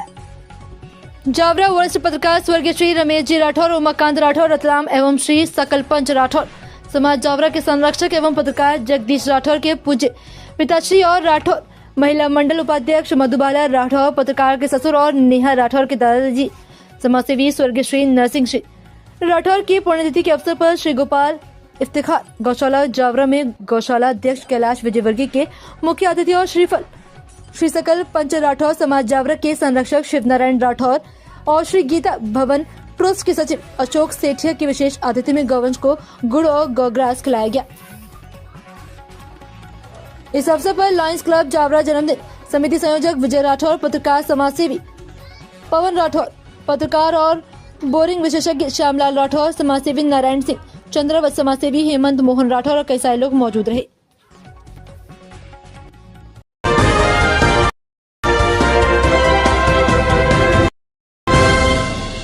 नमस्कार, आप देख रहे हैं चर्चा आज की, वो मंच जहां सवाल सीधे होते हैं, तेवर तीखे होते हैं और सच सामने लाया जाता है। यहाँ बात होती है जनहित की, यहाँ होती है जवाबदेही की मांग। मैं हूं आपके साथ साक्षी और अब वक्त है उस खबर का जिसने पूरे सिस्टम को कटघरे में खड़ा कर दिया है। वृद्धाश्रम में कंबल बांटकर मनाया कांग्रेस ने प्रियंका गांधी का जन्मदिन। कांग्रेस कमेटी के सदस्य आशुतोष कुमार दिवे के नेतृत्व में वृद्धजनों को कंबल किया गया वितरित। कार्यकर्ताओं ने प्रियंका गांधी की लंबी उम्र की कामना की। प्रियंका गांधी फिर से उत्तर प्रदेश की प्रभारी बने, कांग्रेस और मजबूत हो। इस दौरान पार्टी की नीतियों पर चर्चा की गई। बताया गया कि कांग्रेस का सोनभद्र से गहरा नाता है। Rihand dam, Hindalco industry, NTPC, Anpara Obra तापीय परियोजनाओं का निर्माण कराया। कांग्रेस की सोच थी कि जनपद के दलित, आदिवासी, किसान, मजदूर, महिलाएं, व्यापारी वर्ग को दर दर की ठोकरें न खानी पड़े। इस उद्देश्य से इन कल कारखानों का कांग्रेस ने निर्माण कराया। आशुतोष कुमार दुबे ने कहा, घोरवाल विधानसभा के उम्भा में आदिवासियों पर हुए अन्याय का भी जिक्र किया। आशुतोष ने कहा कि प्रियंका गांधी ने दिल्ली से आकर उम्भा में आदिवासियों के लिए आवाज उठाई। क्या कार्यक्रम था आज यहाँ पे विधानसभा में कंबल वितरण आप लोगों ने किया, क्या उद्देश्य है? आज जो है 12/1/2026 है। आज हमारी राष्ट्रीय महासचिव सांसद दीदी जो है प्रियंका गांधी जी का जो है आज जन्म दिवस है। इस अवसर पर हम लोगों ने आज यहाँ पर वृद्धाश्रम में जहाँ पर बुजुर्ग रह रहे हैं, यहाँ पर आके हम लोगों ने जो है जाड़े का समय है, उनके दीदी के जन्म दिवस के अवसर पर हम लोगों ने यहाँ पे कंबल वितरण किया है। यह किसी से छिपा हुआ नहीं है कि देश के अंदर जिस तरीके से कांग्रेस पार्टी ने काम किया है, चाहे वो बुजुर्ग है, चाहे वो नौजवान है, चाहे वो किसान, आज फिर से लोग कांग्रेस को याद कर रहे हैं। मैं भावुक हूँ बहुत आज के इस पल में, जो है बुजुर्गों से आशीर्वाद आज बहुत मिला, दीदी को आशीर्वाद मिल रहा है, लोग आज याद कर रहे हैं। और इस जनपद में विशेष ध्यान और इस जनपद को विशेष स्थान कांग्रेस हमेशा देती थी। चाहे आप देख लीजिए यहाँ पे हिंडाल्को इंडस्ट्री से लेकर एनटीपीसी से लेकर जो परियोजनाएं हैं, जो नहरें हैं, इसको जो है जवाहरलाल नेहरू जी से लेकर इंदिरा गांधी जी, इन सारे लोगों ने स्थापित किया। ये छुपा हुआ चीज नहीं है पूरे देश के अंदर। और जो है देखिए ये तालियां बजा रही है, बता रही है कि ये लोग आज भी पार्टी को चाहते हैं। और जो सोच से, जिस सोच से आते आदिवासी जनपद है, यहाँ पे पनिका जी रहे, जिनको हमारे देश के पूर्व प्रधानमंत्री राजीव गांधी जी बहुत करीबी होते थे, उनके यहाँ पे व्यवस्थाएं दी गई जनपद को। लेकिन ये हम लोग के लिए आज बहुत कष्ट का विषय है कि वर्तमान सरकार और पिछले 89 के बाद से जो सरकारें रही उत्तर प्रदेश के अंदर, उन्होंने इस जनपद को अछूता कर दिया। और यहाँ का आदिवासी, यहाँ का नौजवान, यहाँ का किसान, यहाँ का युवा, यहाँ की महिलाएं, यहाँ की लोग अपने आप को जो है बाहरी समझ रहे हैं और उनको आज स्थान इस कंपनी फैक्ट्री में नहीं दिया जा रहा है। और हम लोग आज दीदी का जन्मदिवस मनाए हैं, बहुत खुश है कि वो ऐसे ही हम सारे लोगों पे ध्यान दे। दीदी का यहाँ लगाव भी, आदिवासियों का जब मामला है तो सबसे पहले उम्भा में अगर आने का काम किया तो हमारी दीदी ने आने का काम किया। तो इसलिए ये दिखता है कि दलितों, आदिवासियों, गरीबों को सबके साथ जो आत्मीय लगाव है वो कांग्रेस पार्टी का हमेशा से रहा है और आज भी है। और आज हम लोग उनको याद करें और यह देश चाहता है फिर से, यह जिला चाहता है, प्रदेश चाहता है फिर से कांग्रेस आए और लोग खुशहाल रहे हैं।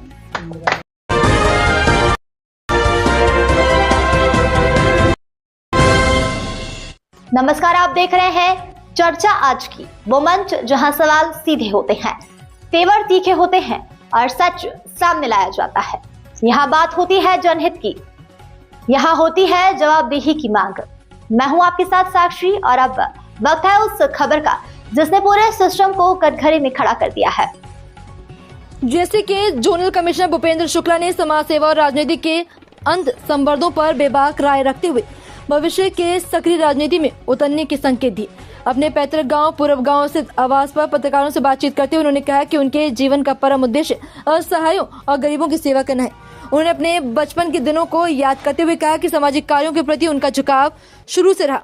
उन्होंने कहा कि बचपन में सीमित संसाधनों के कारण छोटे स्तर पर लोगों की मदद करता था, लेकिन अब ईश्वर की कृपा से बड़े स्तर पर करने का सौभाग्य मिल रहा है। आगामी कार्यक्रमों की जानकारी देते हुए उन्होंने बताया कि 25 जनवरी को गौरीगंज के पूर्व गांव स्थित उनके आवास पर एक भव्य खिचड़ी भोज का आयोजन किया गया। इस आयोजन की खास बात यह है कि इसमें किसी भेदभाव के बिना हर समाज और हर वर्ग के लोग शामिल होंगे। जब पत्रकारों ने उनसे राजनीति के आने को लेकर सवाल किया तो जोनल कमिश्नर ने बड़ी स्पष्टता से जवाब दिया। राजनीति को समाज सेवा और एक दूसरे से पूरक। फिलहाल मेरी प्राथमिकता सामाजिक सेवा है, लेकिन राजनीतिक महत्वाकांक्षाएं भी हैं। भूपेंद्र शुक्ला ने साफ किया है कि प्रशासनिक सेवाओं में रहने के बावजूद उनका जुड़ाव अपनी जड़ों से बना हुआ है। पूर्व गांव में होने वाला खिचड़ी भोज इसी जुड़ाव को और मजबूत करने की एक कड़ी है।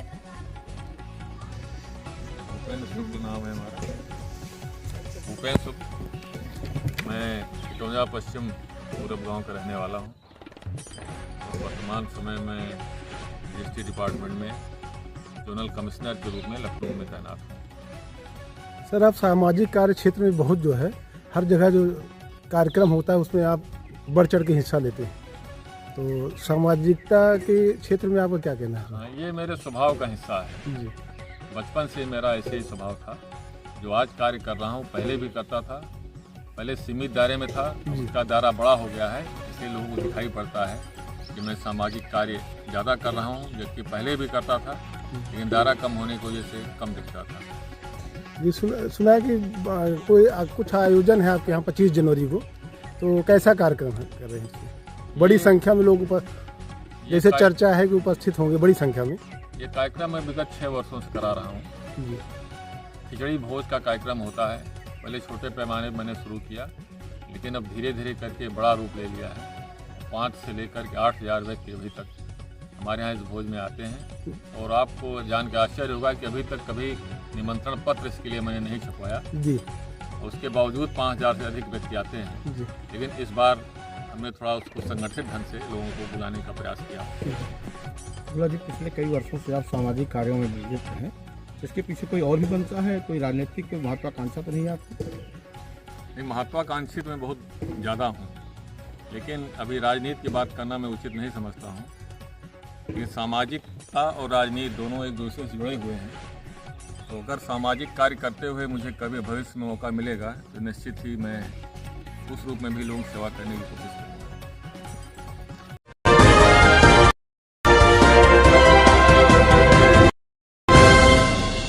नमस्कार, आप देख रहे हैं चर्चा आज की, वो मंच जहां सवाल सीधे होते हैं, तेवर तीखे होते हैं और सच सामने लाया जाता है।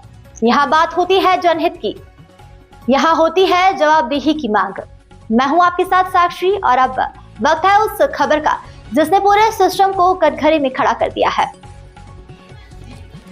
एक बार फिर चंदेरी पुलिस सुर्खियों में। पुलिस अधीक्षक राजीव कुमार मिश्रा के निर्देशन में थाना प्रभारी प्रशांत यादव द्वारा टीम गठित कर बीती रात कॉम्बिंग गश्त के दौरान चंदेरी थाना अंतर्गत आने वाले गांव में माननीय न्यायालय द्वारा जारी विविध धाराओं में फरार स्थायी गिरफ्तारी वारंटियों को कॉम्बिंग गश्त के दौरान उनकी ग्राम और घर पर तलाश कर पुलिस टीम गठित कर घेराबंदी कर कुल 14 स्थायी वारंटियों को गिरफ्तार किया गया। उक्त वारंटियों से जमानत रसीद प्राप्त की और आज सीटी क्रमांक 330/25 में स्थायी वारंटी मनोज पुत्र बाबूलाल प्रजापति निवासी हौज खास तालाब चंदेरी को ताश किया, जिसकी मृत्यु होना पाया गया। आज सीटी क्रमांक 182/24 में शबोबाई पत्नी कैलाश आदिवासी निवासी खानपुर और कई सारे लोगों को जमानत करा लेना बताया। साथ ही दौरान कॉम्बिंग गश्त 7 निगरानी बदमाश 8 गुंडों को चेक किया गया। कल दिनांक जो वरिष्ठ अधिकारियों के निर्देशन में एक कॉम्बिंग गश्त चलाई गई थी, जिसमें हमने 14 स्थायी और 3 गिरफ्तारी वारंटियों को गिरफ्तार किया है, जिन्हें आज माननीय न्यायालय पेश किया जा रहा है। इन लोगों को बार बार तलाश किया जाता था, जो कि घर पर नहीं मिलते थे, जिनके कारण उनका जो है स्थायी वारंट न्यायालय से निकला हुआ था। और कल जो है कॉम्बिंग गश्त के दौरान स्टाफ ने काफ़ी मेहनत करके 14 स्थायी और 3 गिरफ्तारी वारंट को शामिल कर गिरफ्तार किया। सर, ये कौन कौन से अपराधों में सर? ये सभी मारपीट से संबंधित लगभग अपराध हैं और इनकी और तलाश की जा रही है और रिकॉर्ड इनके संभाले जा रहे हैं। अगर थाने में और वारंट होंगे तो उनमें भी कोर्ट पेश किया जाएगा।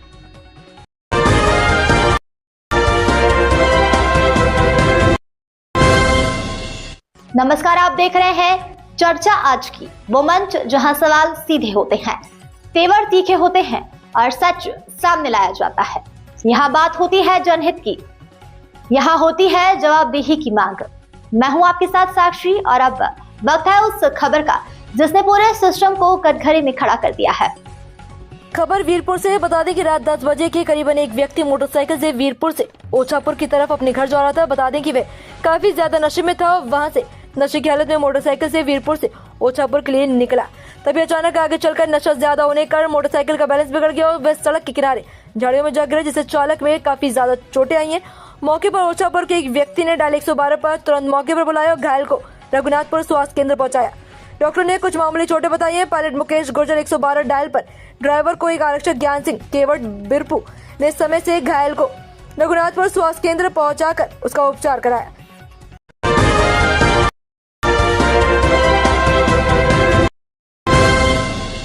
नमस्कार, आप देख रहे हैं चर्चा आज की, वो मंच जहां सवाल सीधे होते हैं, तेवर तीखे होते हैं और सच सामने लाया जाता है।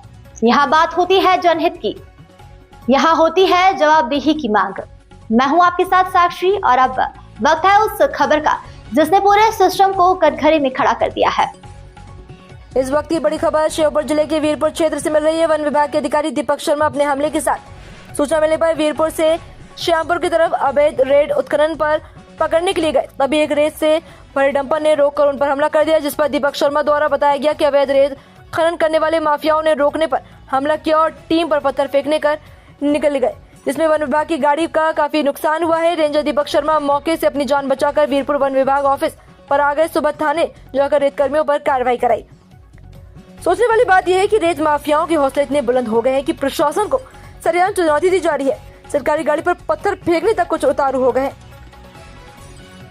लेकिन मजाल है कि कोई इन पर उंगली तक उठा सके। आप साफ तौर पर इन तस्वीरों में देख सकते हैं कि प्रशासन की गाड़ी पर पत्थरों से तोड़फोड़ करके गाड़ी को तहस नहस कर दिया, जिस पर वन विभाग के रेंजर दीपक शर्मा का क्या कहना है, आगे देखिए।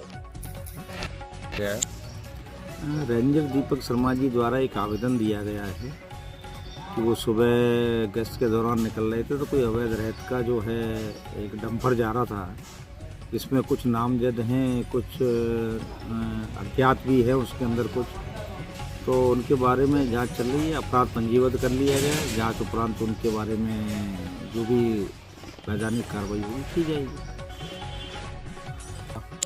हम लोगों का एक दल बनाए थे हमने 2-3, तो एक दल जो है इधर श्यामपुर की तरफ गश्ती कर रहा था। गश्ती करते समय रेत का डंपर एक उनको देखा, पीछा किया, उसको रोक लिया। रोकने के बाद उसको खड़ा किया, सूचना दी तो हम लोग भी वहाँ मौके पे सभी लोग पहुँच गए। 10-12-15 हमारा स्टाफ था पूरा, दोनों पूरे गाड़ी लेके। तो उसको बोला कि चलो लेके, तो बोला कि हाँ ठीक है मैं चल रहा हूँ आगे से।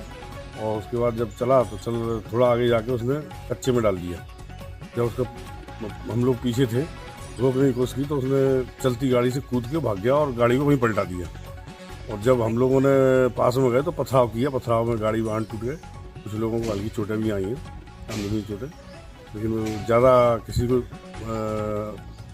ज़्यादा चोट तो नहीं आई है। हल्के पत्थर मारे तो पत्थरों से गंभीर चोटें नहीं आई हैं, हल्की फुल्की चोटें आई हैं। उसके बाद हमने थाने में जाके रिपोर्ट लिखने के लिए सीआई साहब को फ़ोन किया, पुलिस भी मौके पहुँच गई। इसी पीरियड में उनके द्वारा जेसीबी से डंपर को सीधा किया और लेके भगा ले गए, या कहीं वहीं छुपा दिया। ऐसा ढूंढना गया था, नहीं पता। किन लोगों को सर घटना में संदेह है? कितने लोग हो सकते हैं, कि कोई नाम वगैरह? घटना में मैं था दीपक शर्मा रेंज ऑफिसर, धर्म सिंह गुर्जर, राम अवतार शर्मा, कटारे बनपाल, धनीराम कुशवाहा एवं अन्य स्टाफ भी था। 15-20 लोग तो वहाँ थे ही। 2-3-4 लोगों को तो पहचानते हैं हम, नाम है उनके लिखे हुए हैं। ये महावीर जाट का डंपर था शोपुर का, और उसमें ड्राइवर था एक हेमेंद्र रावत करके था कोई, और 2-3 लोग और थे। 25-30 लोग इकट्ठे हो गए थे और उन्होंने बहुत तेज़ी से पथराव किया और जान बचा के वहाँ से मौके से भगना पड़ा, क्योंकि अब पूरी घटना घटने की संभावना थी और स्टाफ को भी सुरक्षित बचाना था। ऐसी स्थिति में जब हम काफ़ी दूर भगे, इसी पीरियड में उनके द्वारा मशीन ला करके उठा करके ले गए। जब पुलिस को फ़ोन किया, पुलिस मौके पे आई।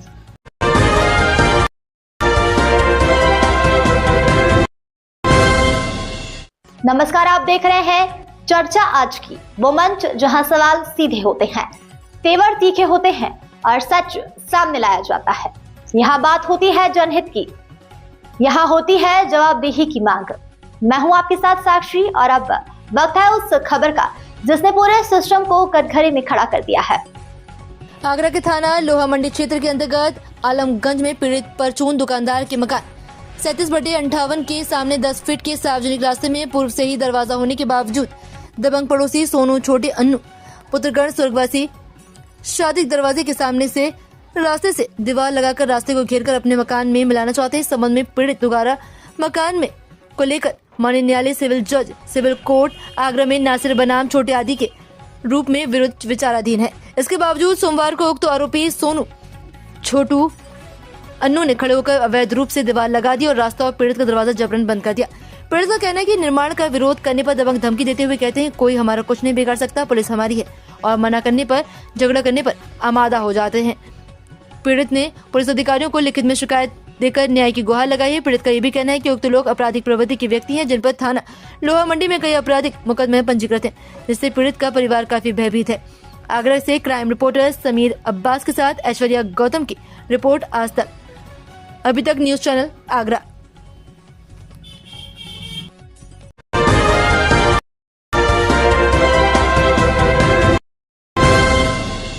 नमस्कार, आप देख रहे हैं चर्चा आज की, वो मंच जहां सवाल सीधे होते हैं, तेवर तीखे होते हैं और सच सामने लाया जाता है। यहाँ बात होती है जनहित की, यहाँ होती है जवाबदेही की मांग। मैं हूं आपके साथ साक्षी और अब वक्त है उस खबर का जिसने पूरे सिस्टम को कटघरे में खड़ा कर दिया है। बुलंदशहर में कांग्रेसियों ने मनाया प्रियंका गांधी का जन्मदिन, बैंड बाजे की धुन पर किया डांस। नगर में काला आम स्थित मलका पार्क चौराहे पर कार्यकर्ता जुटे और केक काटा, बैंड बाजे की धुन पर किया डांस। जिलाध्यक्ष जियाउर रहमान ने कहा कि प्रियंका गांधी महिलाओं, नौजवानों, किसानों, गरीबों की सशक्त आवाज है। कांग्रेसियों ने उनके नेतृत्व में सामाजिक न्याय और भाईचारे को मजबूत करने का संकल्प लिया। देखिए, आज बुलंदशहर कांग्रेस कमेटी ने प्रियंका गांधी जी का 54वां जन्मदिन केक काट करके जो है मनाया है। हम सब पूरे बुलंदशहर के एक एक नागरिक की तरफ से दीदी प्रियंका गांधी जी को जन्मदिन की बधाई और शुभकामनाएं देते हैं। ईश्वर से ये कामना करते हैं कि वो स्वस्थ रहें, दीर्घायु हों, और इसलिए भी बुलंदशहर की तरफ से उनको विशेष रूप से धन्यवाद ज्ञापित करते हैं आज जन्मदिन के अवसर पर कि उन्होंने मेरे जैसे हजारों मिडिल क्लास के लड़कों को नेता बनाया है, टिकट देकर के चुनाव लड़ाया है और उन्होंने जिम्मेदारी देकर के राजनीति की मुख्य धारा से जोड़ा है। उनको बहुत बहुत बधाई हो, उनको शुभकामनाएं। और मैं बता दूं कि दीदी प्रियंका गांधी जी वो नेता हैं जो देश में चाहे सड़क हो या संसद हो, हर व्यक्ति की आवाज उठाती है। महिलाओं की, किसानों की, युवाओं की, नौजवानों की, पीड़ितों की, शोषितों की, वंचितों की अगर कोई आवाज उठाता है वो हमारी नेता दीदी प्रियंका गांधी जी हैं। उनको आपके माध्यम से पूरे बुलंदशहर जिला कांग्रेस कमेटी बुलंदशहर के एक एक नागरिक की तरफ से उनको जन्मदिन की बहुत बहुत बधाई हो, बहुत बहुत शुभकामनाएं।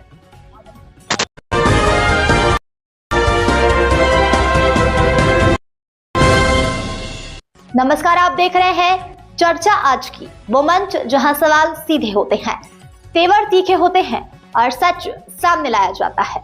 यहाँ बात होती है जनहित की, यहाँ होती है जवाबदेही की मांग। मैं हूं आपके साथ साक्षी और अब वक्त है उस खबर का जिसने पूरे सिस्टम को कटघरे में खड़ा कर दिया है।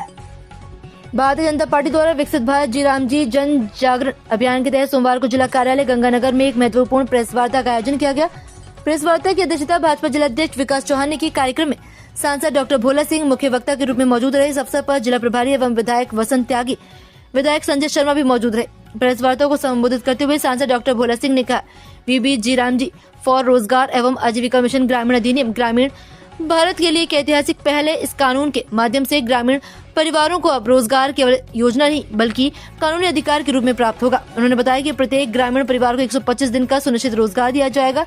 वहीं किसानों को फसल बोने और कटाई के मौसम में राहत देते हुए कार्य रोके जाएंगे तथा इसके बदले 60 दिन की अतिरिक्त मजदूरी सुरक्षा भी मिलेगी। इस अवसर पर अभियान संयोजक संतोष वाल्मीकि, जिला महामंत्री अजय त्यागी, सह संयोजक कुलदीप चौधरी और कई सारे लोग मौजूद रहे। बुलंदशहर से संपादक केशव वर्मा की रिपोर्ट।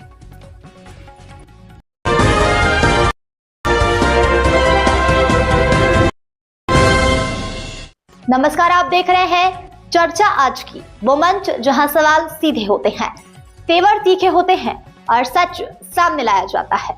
यहाँ बात होती है जनहित की, यहाँ होती है जवाबदेही की मांग। मैं हूं आपके साथ साक्षी और अब वक्त है उस खबर का जिसने पूरे सिस्टम को कटघरे में खड़ा कर दिया है। पूर्व प्रधानमंत्री लाल बहादुर शास्त्री की पुण्यतिथि पर अधिवक्ताओं ने श्रद्धांजलि अर्पित कर उन्हें याद किया। नीरज कुमार एडवोकेट एवं उनके साथियों ने पुण्यतिथि के मौके पर पुष्प अर्पित कर श्रद्धांजलि अर्पित की। इस कड़ाई से किदवई नगर एच ब्लॉक रमणीक चतुर्वेदी के निवास पर एक बड़ी बैठक का आयोजन किया गया। इसमें अधिवक्ताओं ने बढ़ चढ़कर हिस्सा लिया। वक्ताओं को देखकर नीरज कुमार श्रीवास्तव के चेहरा खिल उठा। उन्होंने सभी अधिवक्ताओं से क्रमांक संख्या 187 पर वोट देकर विजय बनाने की बात कही। नीरज कुमार श्रीवास्तव एडवोकेट प्रदेश भर में प्रचार करने के बाद आज कानपुर किदवई नगर में एक बड़ी बैठक कर अपना चुनाव प्रचार किया। नीरज कुमार श्रीवास्तव प्रथम वरीय तक क्रमांक संख्या 185 के लिए वोट करने की अपील की। भारी संख्या में अधिवक्ताओं ने सहयोग करते हुए बढ़ चढ़कर हिस्सा लिया। अधिवक्ताओं ने अधिवक्ता नीरज कुमार श्रीवास्तव को विजयी बनाने के लिए दूसरों से अपील की। तब से इनसे बड़े भाई का स्नेह मुझे प्राप्त हुआ और अगर कोई भी समस्या मुझे हुई या किसी अधिवक्ता को हुई और मैंने कभी भी फोन किया तो कभी निराशा मुझको नहीं मिली।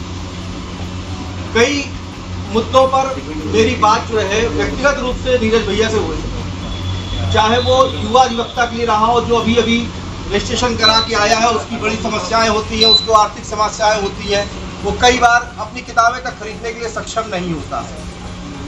जो कई अधिवक्ता होते हैं उनको चैम्बर्स की समस्या 10-10 साल प्रैक्टिस को हो गए और अभी तक उनको चैम्बर्स की व्यवस्था नहीं हो पाई। ये सिर्फ कानपुर जिला ही नहीं, पूरे उत्तर प्रदेश की एक बड़ी समस्या है। चाहे कोई वृद्ध हो चुका है, अपना रिटायरमेंट के करीब अधिवक्ता है, उसको रिटायरमेंट की समस्या है। क्रम 185 है। आगामी चुनाव में प्रथम वरीयता मत प्रदान करके भारी बहुमत से जो है विजय बनाना।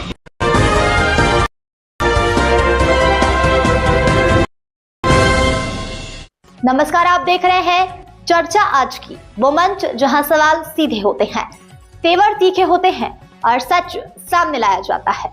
यहाँ बात होती है जनहित की, यहाँ होती है जवाबदेही की मांग। मैं हूं आपके साथ साक्षी और अब वक्त है उस खबर का जिसने पूरे सिस्टम को कटघरे में खड़ा कर दिया है। रतलाम जिले के ग्राम ढोडर के कामधेनु गौशाला में श्रीमद् भागवत महापुराण कथा महोत्सव 9 जनवरी शुक्रवार से शुरू हुआ। ढोडर ग्राम के कामधेनु गौशाला के संस्थापक किसान श्याम सुंदर दास गुजरात वाले प्रेरणा सानिध्य में कथा महोत्सव 9 जनवरी से 15 जनवरी तक कथा का रसपान किया जा रहा है। रविवार को शाम 4 बजे की महाआरती बरखेड़ी पिंगराला जड़वासर की ओर से हुई। सोमवार 12 जनवरी की महाआरती रिंगनौद कलालिया सरसों सैदपुर मोरिया रणायरा की ओर से होगी। कथावाचक अंतर्राष्ट्रीय प्रवक्ता धर्म प्रसारक श्यामदास परमेश्वर आश्रम नर्मदा नदी तट धामनोद द्वारा कथा का रसपान कराया जा रहा है। 15 जनवरी को कथा की पूर्ण आरती और प्रसादी वितरण की जाएगी। इस आयोजन में कई गांव के लोग कथा को सुनने आ रहे हैं। ढोडर के मोतीलाल माली ने बताया कि विराट हिंदू सम्मेलन दिनांक 25 जनवरी रविवार स्थान मेला मैदान ढोडर में हिंदू सम्मेलन में ढोडर के आसपास समस्त ग्रामवासी पधारे एवं हिंदुत्व की एकता का मिसाल दे। एवं 14 जनवरी को कामधेनु गौशाला ढोडर में विशाल निःशुल्क नेत्र शिविर लगाया जाएगा। समय 10 बजे से 2 बजे तक। नोएडा से मुकेश गुप्ता, समाचार 24। व्यायामशाला का प्रदर्शन, क्योंकि उस दिन ढोडर नगर की व्यायामशाला का स्थापना दिवस है, तो नगर के मुख्य स्थानों पर व्यायामशाला का प्रदर्शन रखा गया है। जो भव्य जुलूस के माध्यम से नगर के विभिन्न मार्गों पर होता हुआ पुनः संकट मोचन हनुमान मंदिर पहुंचेगा। इसमें भी आप अधिक से अधिक संख्या में पधार कर इस कार्यक्रम को संपन्न करें। समय है उसका 4 बजे संकट मोचन हनुमान मंदिर ढोडर से एक विजय जुलूस के माध्यम से नगर के मुख्य मार्गों पर होता हुआ ये अखाड़ा प्रदर्शन मुख्य चौराहे पर प्रदर्शन के साथ में पुनः व्यायामशाला पहुंचेगा, जहां पर उसका समापन होगा।